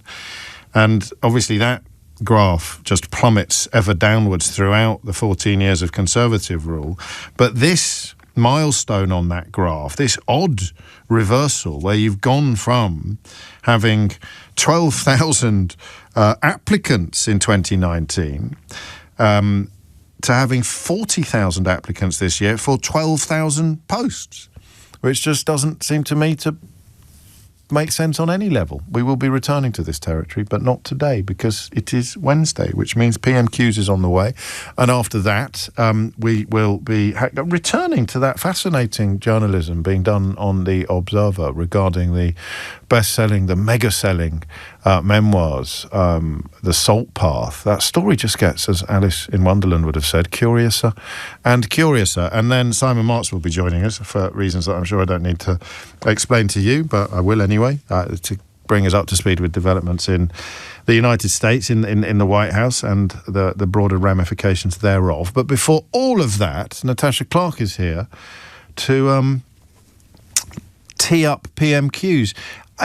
Do you know, I just had a really strange thought then. I've never had this thought before, and I'm possibly a little bit reluctant to share it with you. Come on, I'm interested now. You've piqued my interest. Well, and everybody else's. That's fine. I'm thinking about Iran, and I'm thinking about Donald Trump, and I'm thinking the leader of the opposition is about to ask questions of the British Prime Minister, and I did just find myself thinking then, does any of it matter? I don't know if she's going to go on Iran, you know. No? I wonder if she might go on the Maccabi Tel Aviv row, which we've seen explode this morning. Does the government have any agency in that? Can any of it be pinned on them? No, not in that way. All AI's fault, apparently. Well, this was something that... True. It's all AI's fault. This is something that Prime Minister lent very heavily into last year. Right. He tried to pressure the police to let the fans go to this football match. That pressure didn't go anywhere in the end. And Shabana Mahmood actually doesn't have the power to do anything with this police chief who is today admitted misleading MPs. I didn't think so. So it's the PCC that does have the power to... Is it a Labour PCC? It's a Labour PCC, and he's actually been very much of the opinion that this has all been stirred up in Westminster. Yeah. You could see Kemi Badenoch talking about that. You could also see her talking about the digital ID. I think it's fair to say it's been a bit of a mess. Another climb down. It's definitely a climb down. Yeah. Is it the 13th U-turn as it's being labelled today? Potentially not, but it's very chaotic. And, you know, this is the Prime Minister ripping up his own policies that he only announced 5 months ago. Which is fascinating on this, even against the backdrop of the other UTers. And I saw an old Keir Starmer tweet this morning, him attacking, I think, David Cameron's government for Would it be? It couldn't have been David. Anyway, attacking a previous Conservative administration for U-turns and saying there comes a point where it's not listening to the people, it's just evidence of incompetence. Yeah. And I wonder if he'd still subscribe to that school of thought today. But this was a popular policy until he introduced it. And then it became incredibly unpopular, and so now he's unintroduced it. I mean, it's not a good look, is it? It's not, and I do think it sort of just leads to this sense of this government just lacking a direction, and it just adds to weakness about the Prime Minister that he really just needs to get a grip on. There is obviously strength in U-turns when you have to, and when you have to basically say this isn't popular, this isn't the right thing to do. There is strength in a Prime Minister that can do that, but it doesn't feel like this is a Prime Minister that's coming from a place of strength on this right now. And actually Wes Streeting, I think, summed it up best yesterday. Did you hear that clip from him? Yeah. And he said, we need to get it right first time, and, you know, the public won't forgive this government if they continue to be rolling out policy and then rolling it back just a few months later. Anything else? I mean, obviously Iran you'd expect to be touched upon. Well, do you know? I know it's so important. But I don't imagine these. But what are the key issues facing British people today that the leader of the opposition might hit? Because that's what I meant by when I said, does any of it matter? None of the things that we seem to have been talking about are of enormous relevance in terms of the daily life of British people. And Keir Starmer will, I'm sure, want to talk about the cost of living. Right. And that's an argument of why he's left this digital ID thing to completely change, because he believes that there needs to be a greater focus on the cost of living, and we understand that he's expected to speak on that later this week as well. And that's, should that really be the number one priority of this government? So I imagine that will come up in that respect. Ed Davey has been talking about the NHS this week. I was at a press conference with him yesterday where he was announcing new NHS policy. He wants to basically stop the UK government from paying more to Donald Trump's America for pharmaceutical products and use that money to help end A&E 12-hour waits and corridor care. So I'm sure he'll mention that probably this week. Will he also mention Donald Trump and Iran and potentially military intervention? It's something that feels so serious that some politicians should bring it up. But you are right, it's maybe not at the forefront of most voters' minds for sure. Can I make a suggestion? I think she might bring up the social media ban on under-16s and claim that they're copying her without mentioning, of course, the fact that Australia have already done it and that the members of the Labour cabinet have been talking about it. That'd be highly disingenuous for her to do so. But that is how she rolls. Yeah. So that would be She's only changed her policy 2 days ago. Yes, that would be my left field position. Is that once again the Prime Minister is stealing my homework or they've not announced it yet, so I feel potentially they're not quite there. All right, we'll see. So probably not. No, you're all right. I'll give you that. But did you see the report in The Guardian today that they're going to... Jonathan Haidt... I don't read that, right? You do. I know you love The Guardian. Jonathan Haidt, the author of The Youngest Generation, is being put to speak to officials about the perils of social media for under-16s. I thought it was fascinating. Yeah, a divisive figure. More on that later. Here is PMQ. Thank you, Mr. Speaker. And can I agree with the Prime Minister's comments on Iran? Today, Irfan Soltani faces execution for protesting in Iran, and I'm sure the whole House will be united in condemning this. Our thoughts are with him and his family and the brave protesters fighting for their freedom against an evil regime. Mr. Speaker, I know the Home Secretary will be making a statement today on the West Midlands Police. The first thing that she should be announcing is the sacking of the Chief Constable. And I thank the member for West Suffolk for relentlessly pushing this issue. Mr. Speaker, can I welcome the Prime Minister's latest U-turn? I feel like I say that every week. Mandatory digital ID was a rubbish policy, and we on this side of the House are glad to see the back of it. But yesterday, the Health Secretary said the Prime Minister's New Year's resolution should be, and I quote, to try to get it right first. To try to get it right first time.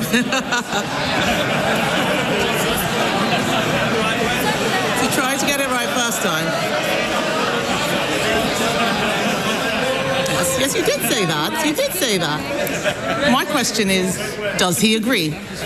Prime Minister. Mr. Speaker, I'm determined to make it harder for people to work illegally in this country. And that's why there will be checks, they will be digital, and they will be mandatory. And I'll tell her what this government is doing, whether on planning, child poverty, employment rights, investing in our NHS, we're taking the right choices for Britain, and they oppose every single one of them. And she talks about U-turns and consistency. From the party that used to recognise the challenge of climate change, and now they run from it, who promised to cut immigration, but then lost control of it, who once took great pride in our diversity, now they talk of deporting our neighbours to achieve cultural coherence. And Mr. Speaker, on consistency, don't get me started on 5 Prime Ministers, 6 Chancellors, 8 Home Secretaries, 16 Housing Ministers. They had more positions in 14 years than the Kama Sutra. No wonder they're knackered and they left the country screwed. A lot of waffle, Mr. Speaker, but it's still a U-turn. The member for Hull East has said, it's so interesting, Mr. Speaker, Labour MPs must think very carefully before defending policy decisions publicly. He said, and I quote, "This stuff leaves us looking really stupid." I'm sorry to tell him, but Labour MPs have been looking stupid for a long time. But let's look, Mr. Speaker. Mr. Speaker, let's look at some other things the Prime Minister didn't get right first time, starting with the family farms tax. Some farmers were so terrified, they sold their farms last year only for the Prime Minister to U-turn 2 days before Christmas. Will he apologise for the misery he's caused countless farmers? Mr. Speaker, the principle we put in place on inheritance tax is the right one. We listened, we made an adjustment. But what we're doing is turning the country around. Yes, we've changed the country. We've changed the failed approach of the last Tory government. They crashed the economy and sent mortgage rates through the roof. They left millions stuck on NHS waiting lists. They presided over the worst Parliament for living standards on record. Now we're turning that around. We're changing that. Inflation and interest rates are coming down. Waiting lists are coming down. Wages are up more in the first year of a Labour government than 10 years of the Tory government. But I understand, Mr. Speaker, that she's taking advice on change. She had Nadeem Zahawi in to ask his advice, how to change and how to save her party. Please don't tell me she listened to his accountant. The next day after the advice, he jumped ship to reform, the 23rd former Tory MP to do so. I don't know which is more pitiful, the flood of former Tory MPs deserting her sinking ship, or the Reform Party so desperate to launder any old failed Tory politician. Mr. Speaker, the Prime Minister doesn't need to worry about me. I'm all right.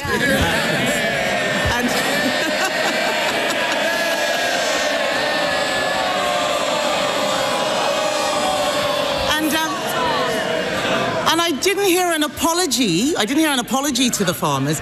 Has he even apologised to the member for Penrith, who stood up for farmers only to have the whip removed?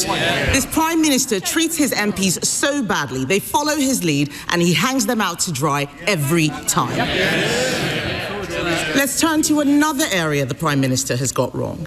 His budget doubled business rates for thousands of pubs.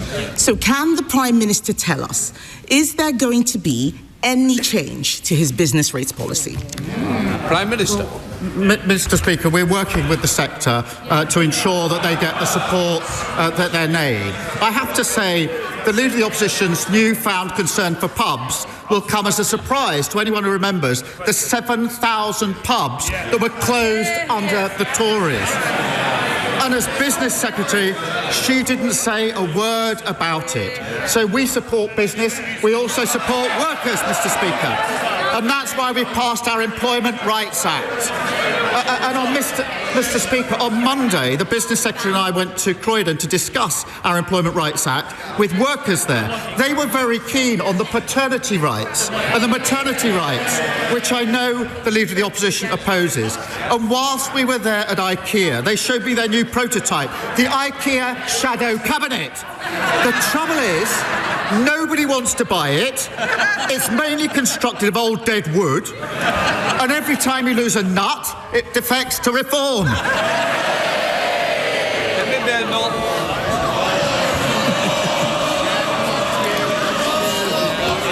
Mr. Speaker, he didn't answer the question about business rates. It sounds like he doesn't know what his policy is. And this has been a farce from start to finish. On Monday, the Business Secretary said the Chancellor did not even realise the impact of her business rates policy. No surprise there. But yesterday, the Tax Office said that they did tell the government what the impact would be. So can the Prime Minister be clear? Did he understand the impact of his own policy on pubs? Prime Minister. Mr. Speaker, we're working with this sector. She hasn't explained why she said nothing about the 7,000 pubs that closed on her watch. We're doing other things on the cost of living to help people, to make sure they can get out, to spend money in pubs and hospitality, boosting the minimum wage. What did they do? They opposed it. Freezing rail fares and prescription charges. What did they do? They opposed it. £150 off energy bills. What did they do? They opposed it. She said nothing when pubs were closing, and she opposes every measure now. And she said a moment ago, I'm all right. She clearly didn't listen to the advice of Nadeem Zahawi, because what he told her, he's now made fun of it. He told her that they failed on mass migration, they failed on our armed forces, and he told her that she's leading, his words, a defunct brand the nation can no longer trust. No wonder he's joined the Tory migration to reform. Mr. Speaker, it's the second Boris wave. Mr. Speaker, I asked him if he understood the impact of his own policy. He didn't say yes. The reason he U-turns all the time is because he is clueless. He is blowing around like a plastic bag in the wind, no sense of direction whatsoever. And let's be clear, Mr. Speaker, this mess goes beyond pubs. The whole of the hospitality industry, cafes, hotels, restaurants, they're all being clobbered by Labour's tax hikes.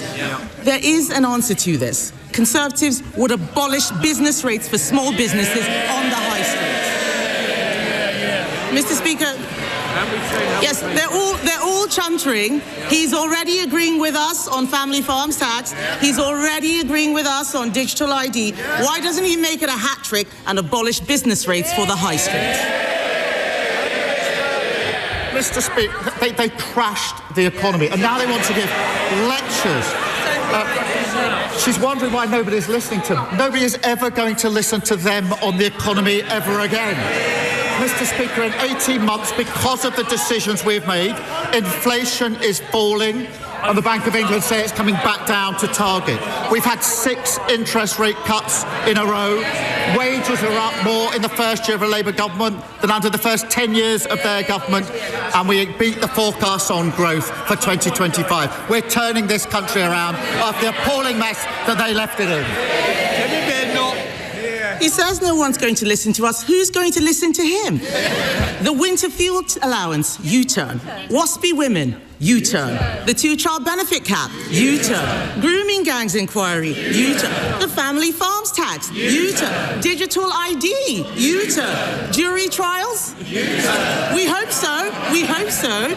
I think that's going to be the next one, Mr. Speaker. Week after week, these poor people sitting behind him have to defend the indefensible, only for him to U-turn a few days later. Mr. Speaker, one of his cabinet ministers told a journalist that what's happening at the moment is extraordinarily bad. Another said we've gone through a catastrophic series of missteps. Yet another minister said, we are so unpopular at the moment, I've come to the conclusion it's worth rolling the dice on a new leader. They're right, aren't they? Mr. Speaker, here's the difference. I changed my party, and that's why we stand here with a majority Labour government. She sits there with her party that lost 2/3 of their MPs at the last election, and she's losing more every week. They're queuing up to join the member of Clacton's laundry service for disgraced Tory politicians. Meanwhile, inflation is down, wages are up, and waiting lists are down. Labour's turning the corner and changing this country for the better. Mr. Speaker. Mr. Speaker, I'm sure you will agree, and I hope others across the chamber will also, that we need to recognise and to celebrate achievements. And I say this because across the country, knife crime offences is going down. And of course, more needs to be done and more should be done. But this week's figures have shown that London has had its safest year ever under the London Mayor Sadiq Khan. And in fact, homicide rate in London is the lowest ever since records began. Now, Mr. Speaker, Reform and the Conservatives repeatedly talk down our capital city. So will the Prime Minister join me in saying they are wrong, and will he applaud these achievements?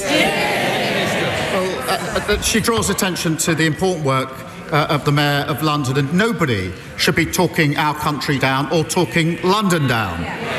And she's right to say that since we came into office, the number of knife crime offences is down, but, Mr. Speaker, there is more to do. We're introducing new powers to seize knives and increasing the penalty for selling knives to under 18s. And the party opposite, what did they do? They're chuntering. They voted against those provisions. And what's obvious about London and Reform is they've got a candidate for mayor who doesn't like London, a new ex-Tory recruit who struggled to pay his taxes in this country, and a leader who spends more time in France than in his constituency.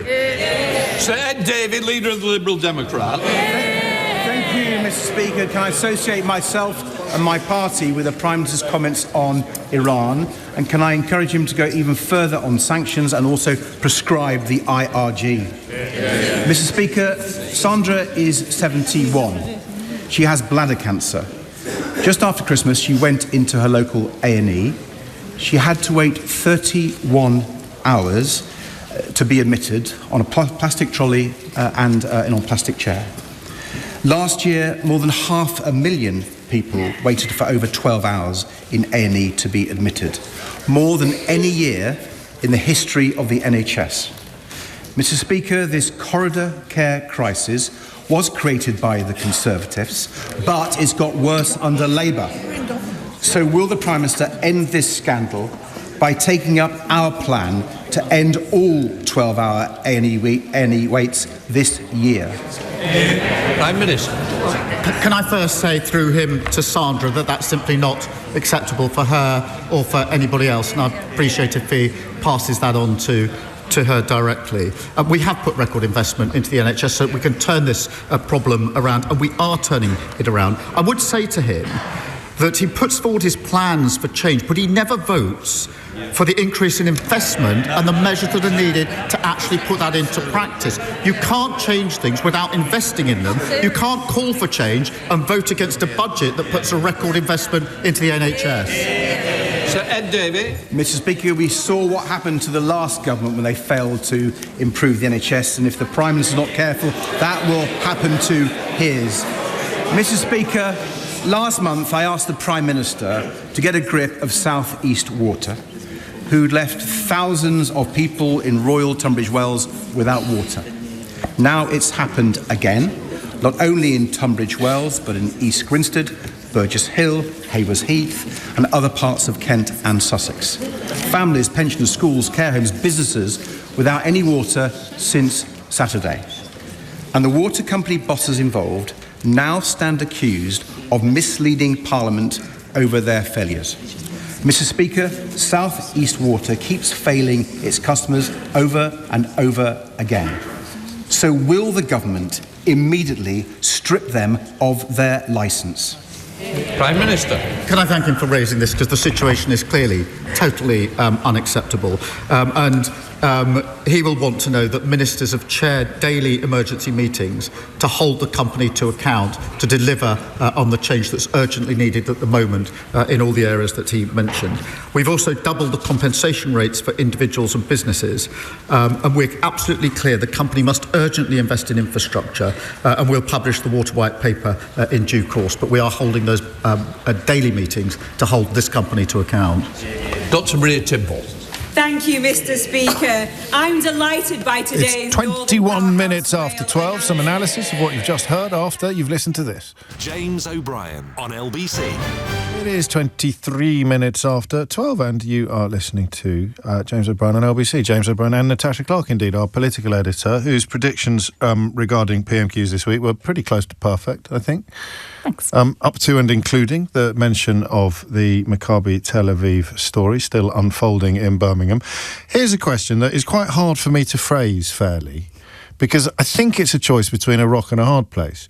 When Kemi Badenoch calls upon Shabana Mahmood to sack the Chief Constable of the West Midlands Police, does she not know that the Home Secretary doesn't have that power, or is she just hoping that the public won't know and therefore she is being dishonest in pursuit of being disingenuous?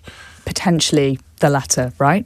Obviously, I think she should know that the Shabana Mahmood doesn't have that power. Potentially she doesn't. It's feasible that she doesn't actually know that the Home Secretary doesn't hire and fire Chief Constable. To be fair, I wasn't sure exactly where these police powers lay at the beginning of the day. Looked them up. It is quite evident that the police do not have this power. The Home Secretary does not have this power. Obviously, what we saw with the Prime Minister and him putting pressure on the West Midlands Police at the end of last year sort of does make you think, well, this is something that is operationally independent. It's a police forcing decision. It's meant to be something which the police make as a decision independently of politics. So Kemi Badenoch should know better. She should know that this is a policing decision, not one for the Home Secretary. But obviously, Chief Constables do account to someone. That someone is the Police and Crime Commissioner. It's actually not the Home Secretary. So potentially she was trying to mislead, or potentially she didn't know. We'll have to ask. Go on. Where would you put your 50p? Ignorance or dishonesty?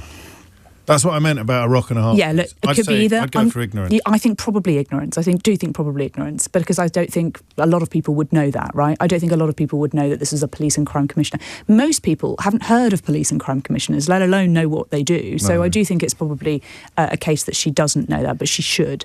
And yes, we are going to see this unfold later today. Shabana Mahmood is going to give a statement where what she's probably going to do is encourage him to resign and say how disappointed she is in what's happened, but she cannot sack him. And Labour obviously have vowed to scrap those Police and Crime Commissioner roles. So then those powers, I don't know, do they go back to then the Home Secretary afterwards? Does she then get those powers back in future, potentially? So, but that was a really fun Prime Minister's questions overall, wasn't it? I was laughing away. It was surprisingly jolly. If I had to give Badenoch any advice, I'd tell her not to laugh. Do you think? Or at least if she's going to laugh, make sure it sounds really sincere and authentic. But they both had some good lines. Most powerful, probably the U-turn, intoned U-turns at the end. But Starmer had the best jokes. Starmer did have the best jokes. It was a fight, wasn't it? Look, it was Punch and Judy politics really at its best there. Westminster, throwing insults, throwing bad jokes, everybody laughing, all of the backbenchers riled up. So quite a fun Prime Minister's questions. Did the public like that kind of PMQs? They always say no, but I actually think they secretly probably do enjoy it. Do you? Yeah, I think so. For sure. It's hard. It's really hard to tell. I think it's a bit like the IKEA joke even made Keith laugh. Yeah, it was good. That joke about the IKEA shadow cabinet was very funny. You're right. The U-turns fuel waspy women, two-child benefit. That all resonated. That's something that I think the backbenchers on the Tory side wanted to get behind Kemi Badenoch on. But equally, I thought Keir Starmer was very good, and he knew that she was probably going to go on this today. And he had a list of Tory U-turns that they've changed position on. And that was very strong there, talking about climate change, talking about taxes, talking about all the different things. 7,000 shut pubs is a bit of an open goal for him as well. Oh, for sure, yeah. Under the Tories' watch, one a day. The claim that farmers had been selling their farms in order to avoid the inheritance tax, do we know who they would be selling them to? It's a good point, and yeah, I don't... Presumably farmers. Yeah, well, somebody's got to be buying, unless you're selling off the land completely and you're deciding not to use it as farmland anymore, potentially. But she didn't really go into that. She didn't talk about those figures, so it's sort of unclear. I think that might change the tax situation if you're not selling... I don't know. But probably, anyway, yeah. It doesn't affect the... I mean, again, I might do a text vote on whether we think she was too ignorant to know. Potentially, yeah. Or was being too dishonest. And I mean, that was it, really. Yeah, and Keir Starmer, I thought, obviously, keeps talking about the cost of living crisis. He keeps talking about money in your pocket, and you heard him talking about prescription fees. You heard him talking about £150 off bills. He is really, really going to be ramming this message down our throats, I think, for the next 4 months. And to be fair, he should. That is exactly what he should be doing ahead of the locals, talking about how he's actually focusing on what the nation says is the biggest I don't know where that came from for me just before just after you came into the studios. I did just find myself thinking, it's two PMQs. There's the pantomime element of it, which, as you say, people do or do not find entertaining, and I suppose part of that will depend on how entertaining these non-natural entertainers actually manage to be. But then there's the pertinence point or the relevance point, and I don't know how relevant all of this today is. But he was trying to drag it back to relevance all the time. And arguably that's, I think, a good one for him to do. The argument, Britain is turning a corner, we're turning Britain around, I don't know how much people feel that that's true, but it's not got a lot of time. No, it's not a lot of time. He's not had very long in power to do that, and obviously change takes time, and people are so impatient. Do people believe that they're turning things around? Change of approach with Farage as well. A lot more mentions of him, which will delight Farage, of course, because nothing delights him like attention. He's sitting in the Prime Minister's questions today. He's not from above, as in he's in the House of Commons. He's actually listening to... Is he still boycotting the BBC? We don't know about that. We were supposed to be keeping an eye on that. We were supposed to be but I like that line about a laundry service for disgraced Conservatives. Yeah, that was very funny. It's true. Yeah, it was very funny. We had some attacks on reform. We also had from Ed Davey, didn't we? Some sort of red on yellow action today, didn't we? Which we don't usually see.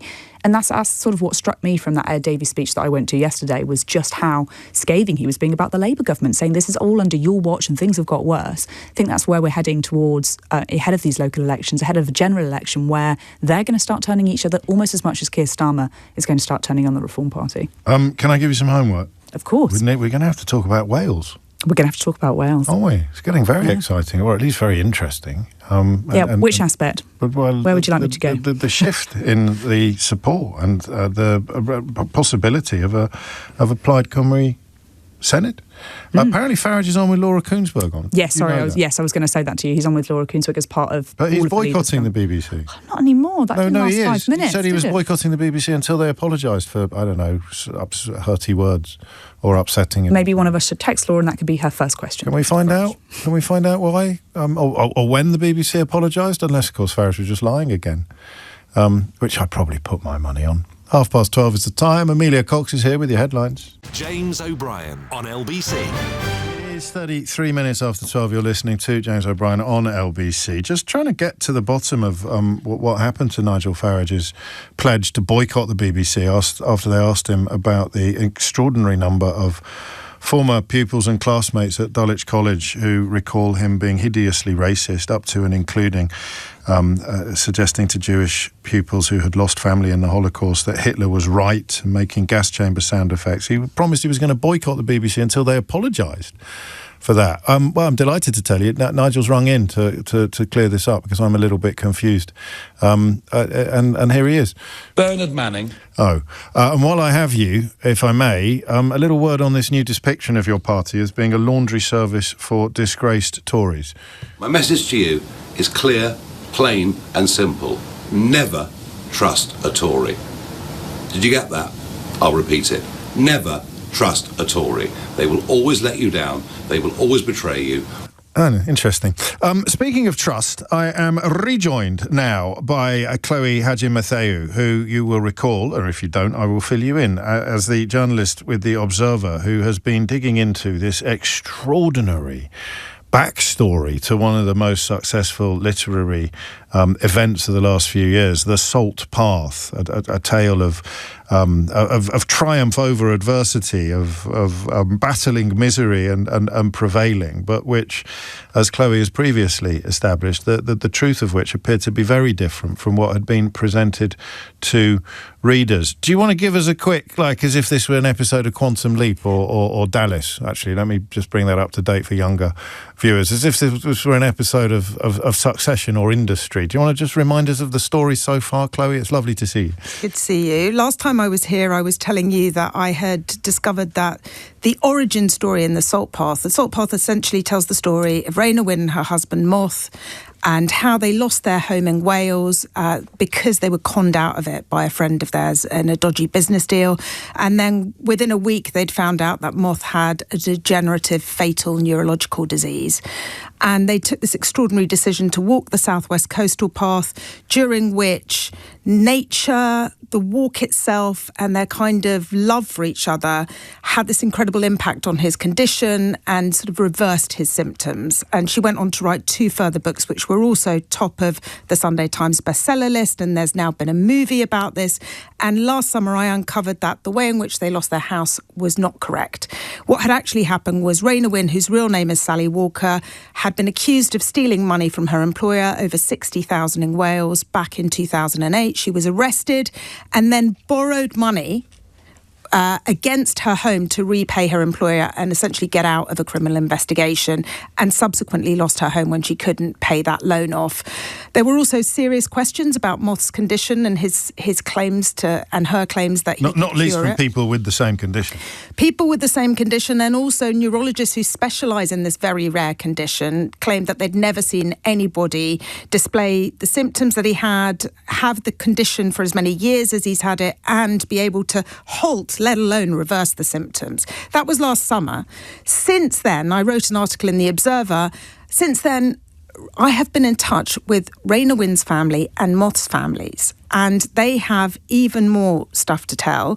4 members of each family have spoken to me, and the story that I have got is that, in fact, Raina Wynn and Moth were never destitute without anywhere to live. They did lose their home, but they were then taken in by family, and they lived with Raina Wynn's niece for about 18 months, during which they went on walking holidays, as people do.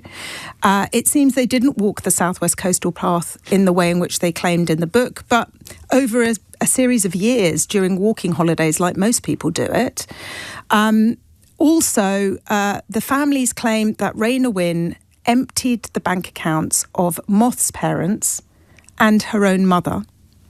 And her niece presented me with an apparent confession letter in which Raina Wynn admits stealing over £60,000 from her employer and stealing money from her husband's parents and leaving them with unable to pay their own rent, and also faking her mum's bank statements and stealing money from her own mum. I should say very quickly here that Raina Wynn has said on her website that she has not stolen any money and that she did not write a confession letter. So she is essentially accusing her niece of forgery at this point. She seems to be suggesting that members of her family have access to Grind and that The Observer has in some way incited some kind of family feud. Why, I suppose, speaking to that point, why, when you speak to family members who must have watched, if everything they're telling you is true, they must have watched this saga unfold with a curious mixture of incredulity and abject horror. Why have they not come forward sooner? That's a really good question, and it's one that lots of people ask me. And the way in which I respond to that and the way in which they've told me is that they've tried. Yeah. So her niece actually... Where would you go? Well, she Googled penguin and called some call centre and nobody took her seriously. She went to the police with this confession letter and they were like, didn't want to get into a family dispute. And so they have tried, but it's been some kind of mad gaslighting experience for them where they've watched somebody they know as Sally Walker take on this persona Raina Wynne and become a sort of national treasure. So where do you go? What is the hotline that you ring to report? Doesn't seem to be a mechanism. Alleged bogusness on the part of the national treasure. So this story just gets... I mean, you must be slightly surprised, having unearthed the original, what would we call it, apparent gap between the reality and what was being presented. It just gets bigger and bigger and bigger. Well, I mean, this story came to me because a member of the public sort of approached me and said, I'm concerned that the way they're presenting this man's condition and his ability to reverse it So it was a medical story originally. A medical story. And I just thought, people's medical histories are private. I wasn't sure how far I'd get. I had no idea I was going to sort of open the door to essentially what is an accusation of a gigantic heist and con. We have contacted Sally Walker for comment. This is LBC speaking now, but we did not receive a response. There's a book as well. I mean, again, these moments where you'd have thought that a script editor might have, if you were putting this together as a work of fiction, a script editor might have occasion on... I think you're pushing the boundaries of plausibility now, Chloe. This self-published novel, I think we could probably leave that on the cutting room floor. It's just mad. So... it turns out that Raina Wynne has always maintained that The Salt Path was an accidental book. She wrote it as a sort of notes for her husband so that he wouldn't forget their walk. She says it's the first thing she ever wrote and she never imagined she'd get it published. In fact, she self-published a novel years earlier, and this is really bizarre. This is a fictional account about a couple who buy a house in Wales. The wife steals money from her employer, flees the police, borrows against her house to repay the employer, and they lose their home in that way. Sound familiar?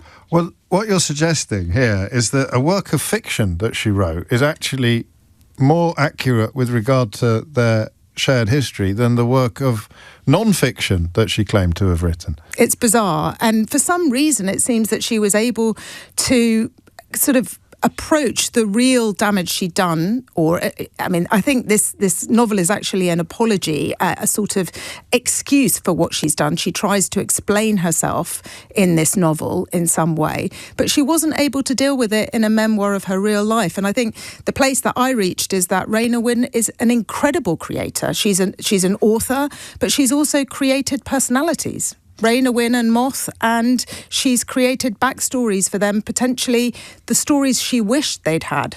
I just find it endlessly fascinating. I'm not entirely sure why. Is it because the scale of the success was so enormous and the number of people that were buying into something more than a book? They were buying into redemption, they were buying into hope, they were buying into some of the purest of human emotions, have been so categorically misled and betrayed. That speaks to something quite primal, doesn't it? I think so. I don't think you can really blame readers for wanting hope. The world's a bit of a miserable place these days, and so we get it wherever we can find it, right? But I think... Raina Wynne didn't set out to scam anyone. You can't set out to create a best-selling book. This is something she stumbled across, but she went on to write a second and third. And I think really the questions are for Penguin, who haven't responded. They said they believe they did all due diligence in this case, but nobody asked any difficult questions when her stories became more and more outlandish with claims of Moth reversing his condition. And I think the message that this author received was that maybe truth isn't that important in memoir. What will I get from your new podcast that I haven't already got from following your excellent journalism in The Observer, Chloe? You will get a real human take on this. You'll go behind the scenes and hear people's stories in detail. You'll live it slowly as the investigation unravelled for me. And you're not finished yet? Well, I bloody hope I am, James. I don't know. Imagine what might happen next. I don't know if she's got any more skeletons in her closet. I hope not, because I'm moving on now. I've got other stories to do. And have you had any meaningful contact from her? I haven't. Any back channel contact? And it's a real shame because I've reached out to her, probably about a dozen times, requesting an interview, requesting a meeting, a conversation. And I think that's really what's missing from this story is Raina's perspective on all this. I'd love to hear from her. So whether it's me or to someone else, it would be great to hear her side of these events. Thank you. What's the podcast called? The podcast is called The Walkers, The Real Salt Path, and you can find it on Tortoise Investigates. You can also find it on the Global Player. Or indeed wherever you get your podcasts, which I believe is obligatory to add at the end of comments like that. Chloe, lovely to see you. Thank you. You can find the back catalogue of that investigation on the Observer website, or of course you can listen to the brand new podcast. It is 1:45. You are listening to James O'Brien on LBC, and Simon Marks will be joining us next for a quick update on, well, you can work out for yourself where he's likely to begin or indeed end, and while we're at it, what on earth might be in the middle with regard to the political situation on the other side of the Atlantic. James O'Brien on LBC. It's 12:47. You are listening to James O'Brien on LBC. A quick shout to Helen, actually, who spent the best part of 2 hours desperately racking her brains after taking seriously my request to try to remember some of the features that we launched and quite enjoyed on this programme and then completely forgot about, which is all the features, except completely. I mean, we tend to remember some of them, but you're right, Smear Keir. Do you remember Smear Keir? I think it only worked when he was in opposition, didn't it? But he was being lampooned and attacked and lambasted for everything from buying a field for his disabled mother so she could look after donkeys. That was one of the worst things that he did. And then been sundry other completely innocuous things being attacked for by journalists who had excused all the truly hideous things that Boris Johnson did as an actual Prime Minister. We've still got the production. I've told you before, it takes me months, years to get it, and then I use it, and then I forget it. So just to give a shout out to the people who actually get paid to produce this stuff, this is what that used to sound like.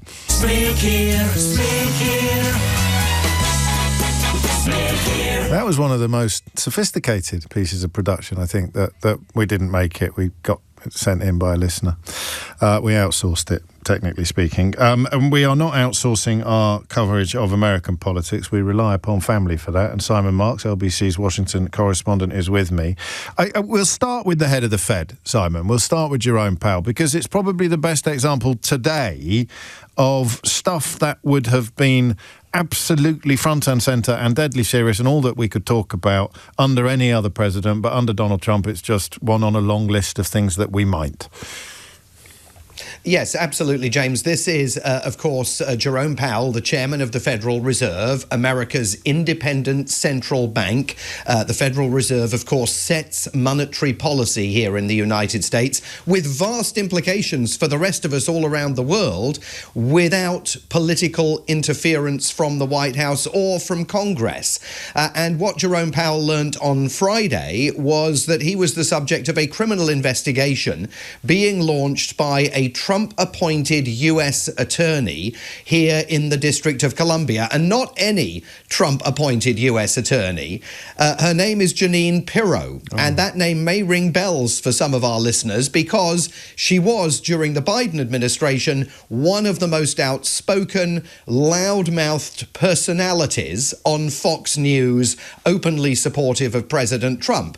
She's a former judge in Westchester County in New York, so her reward was to be appointed to this U.S. attorney's position in the District of Columbia, and she issued subpoenas, unprecedented, to the Federal Reserve, Jerome Powell becoming the first ever Fed chair to come under criminal investigation in what is undoubtedly a trumped-up investigation into the amount of money the Fed has spent renovating its headquarters here in Washington, D.C. Donald Trump has a real bugbear about it. He actually confronted Jerome Powell on camera several months ago, presenting Jerome Powell in a kind of almost a Volodymyr Zelensky moment, with a bill of particulars, the president claiming that the money's all been misspent, and Jerome Powell on camera, caught by surprise, looks at this document and says, "No, Mr. President, you've got this wrong because you've included the costs of another building that isn't part of these renovations at all."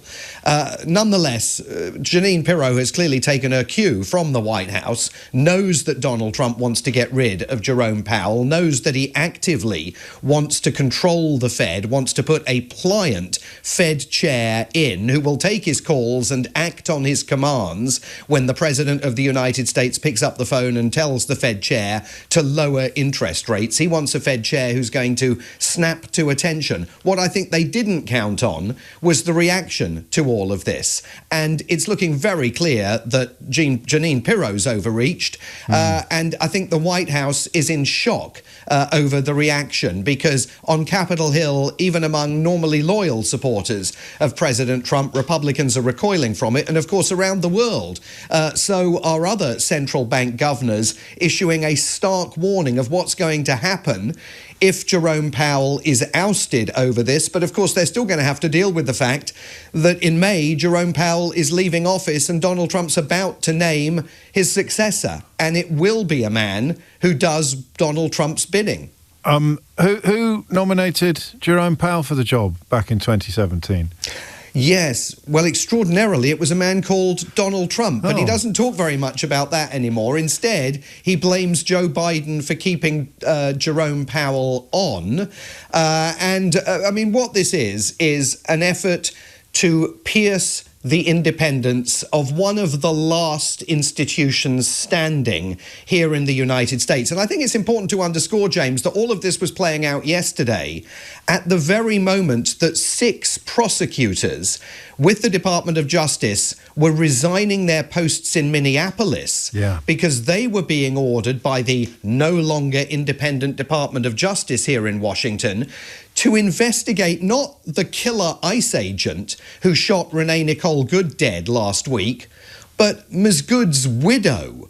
They were being ordered to investigate the widow and to see what kind of connections she had to that underground conspiracy of far-left radicals that Donald Trump claims are trying to stop ICE and the Border Patrol from their thuggish tactics on the streets of America. So the Department of Justice, traditionally independent, that's already gone. That is his Bureau of Personal Retribution. The Fed, still independent, clinging on, and will, I think, until May, but after May, don't count on it. I'm tempted to get you to say that last bit again, but I won't. The Department of Justice investigating the widow of the woman who was shot in the face and lied about by Donald Trump and all of his cronies, while praising and offering hero status to the man who killed her, and then... And specifically telling those prosecutors that they were not to investigate the killer ICE agent. I mean, so 6 of them walked out yesterday, and, you know, we've seen similar incidents taking place in other parts of the country with DOJ officials quitting. But the Department of Justice at this point, like so many other institutions, completely in thrall to the president. Speaking of ICE, the extraordinarily popular YouTuber Joe Rogan, who was widely regarded as having played quite a key part in delivering some votes to Donald Trump, has been unexpectedly outspoken on the killing of Renee Nicole Good. Yes, he has. He was doing an interview with the Libertarian Republican Senator Rand Paul, who is very hostile towards ICE and this and its operations around the country. I mean, he comes at it from a different perspective of being hostile to big government. He wants a really small government. And Joe Rogan became very outspoken. He asked if the United States, are we really going to be like the Gestapo? He said that ICE is operating all over the country illegally.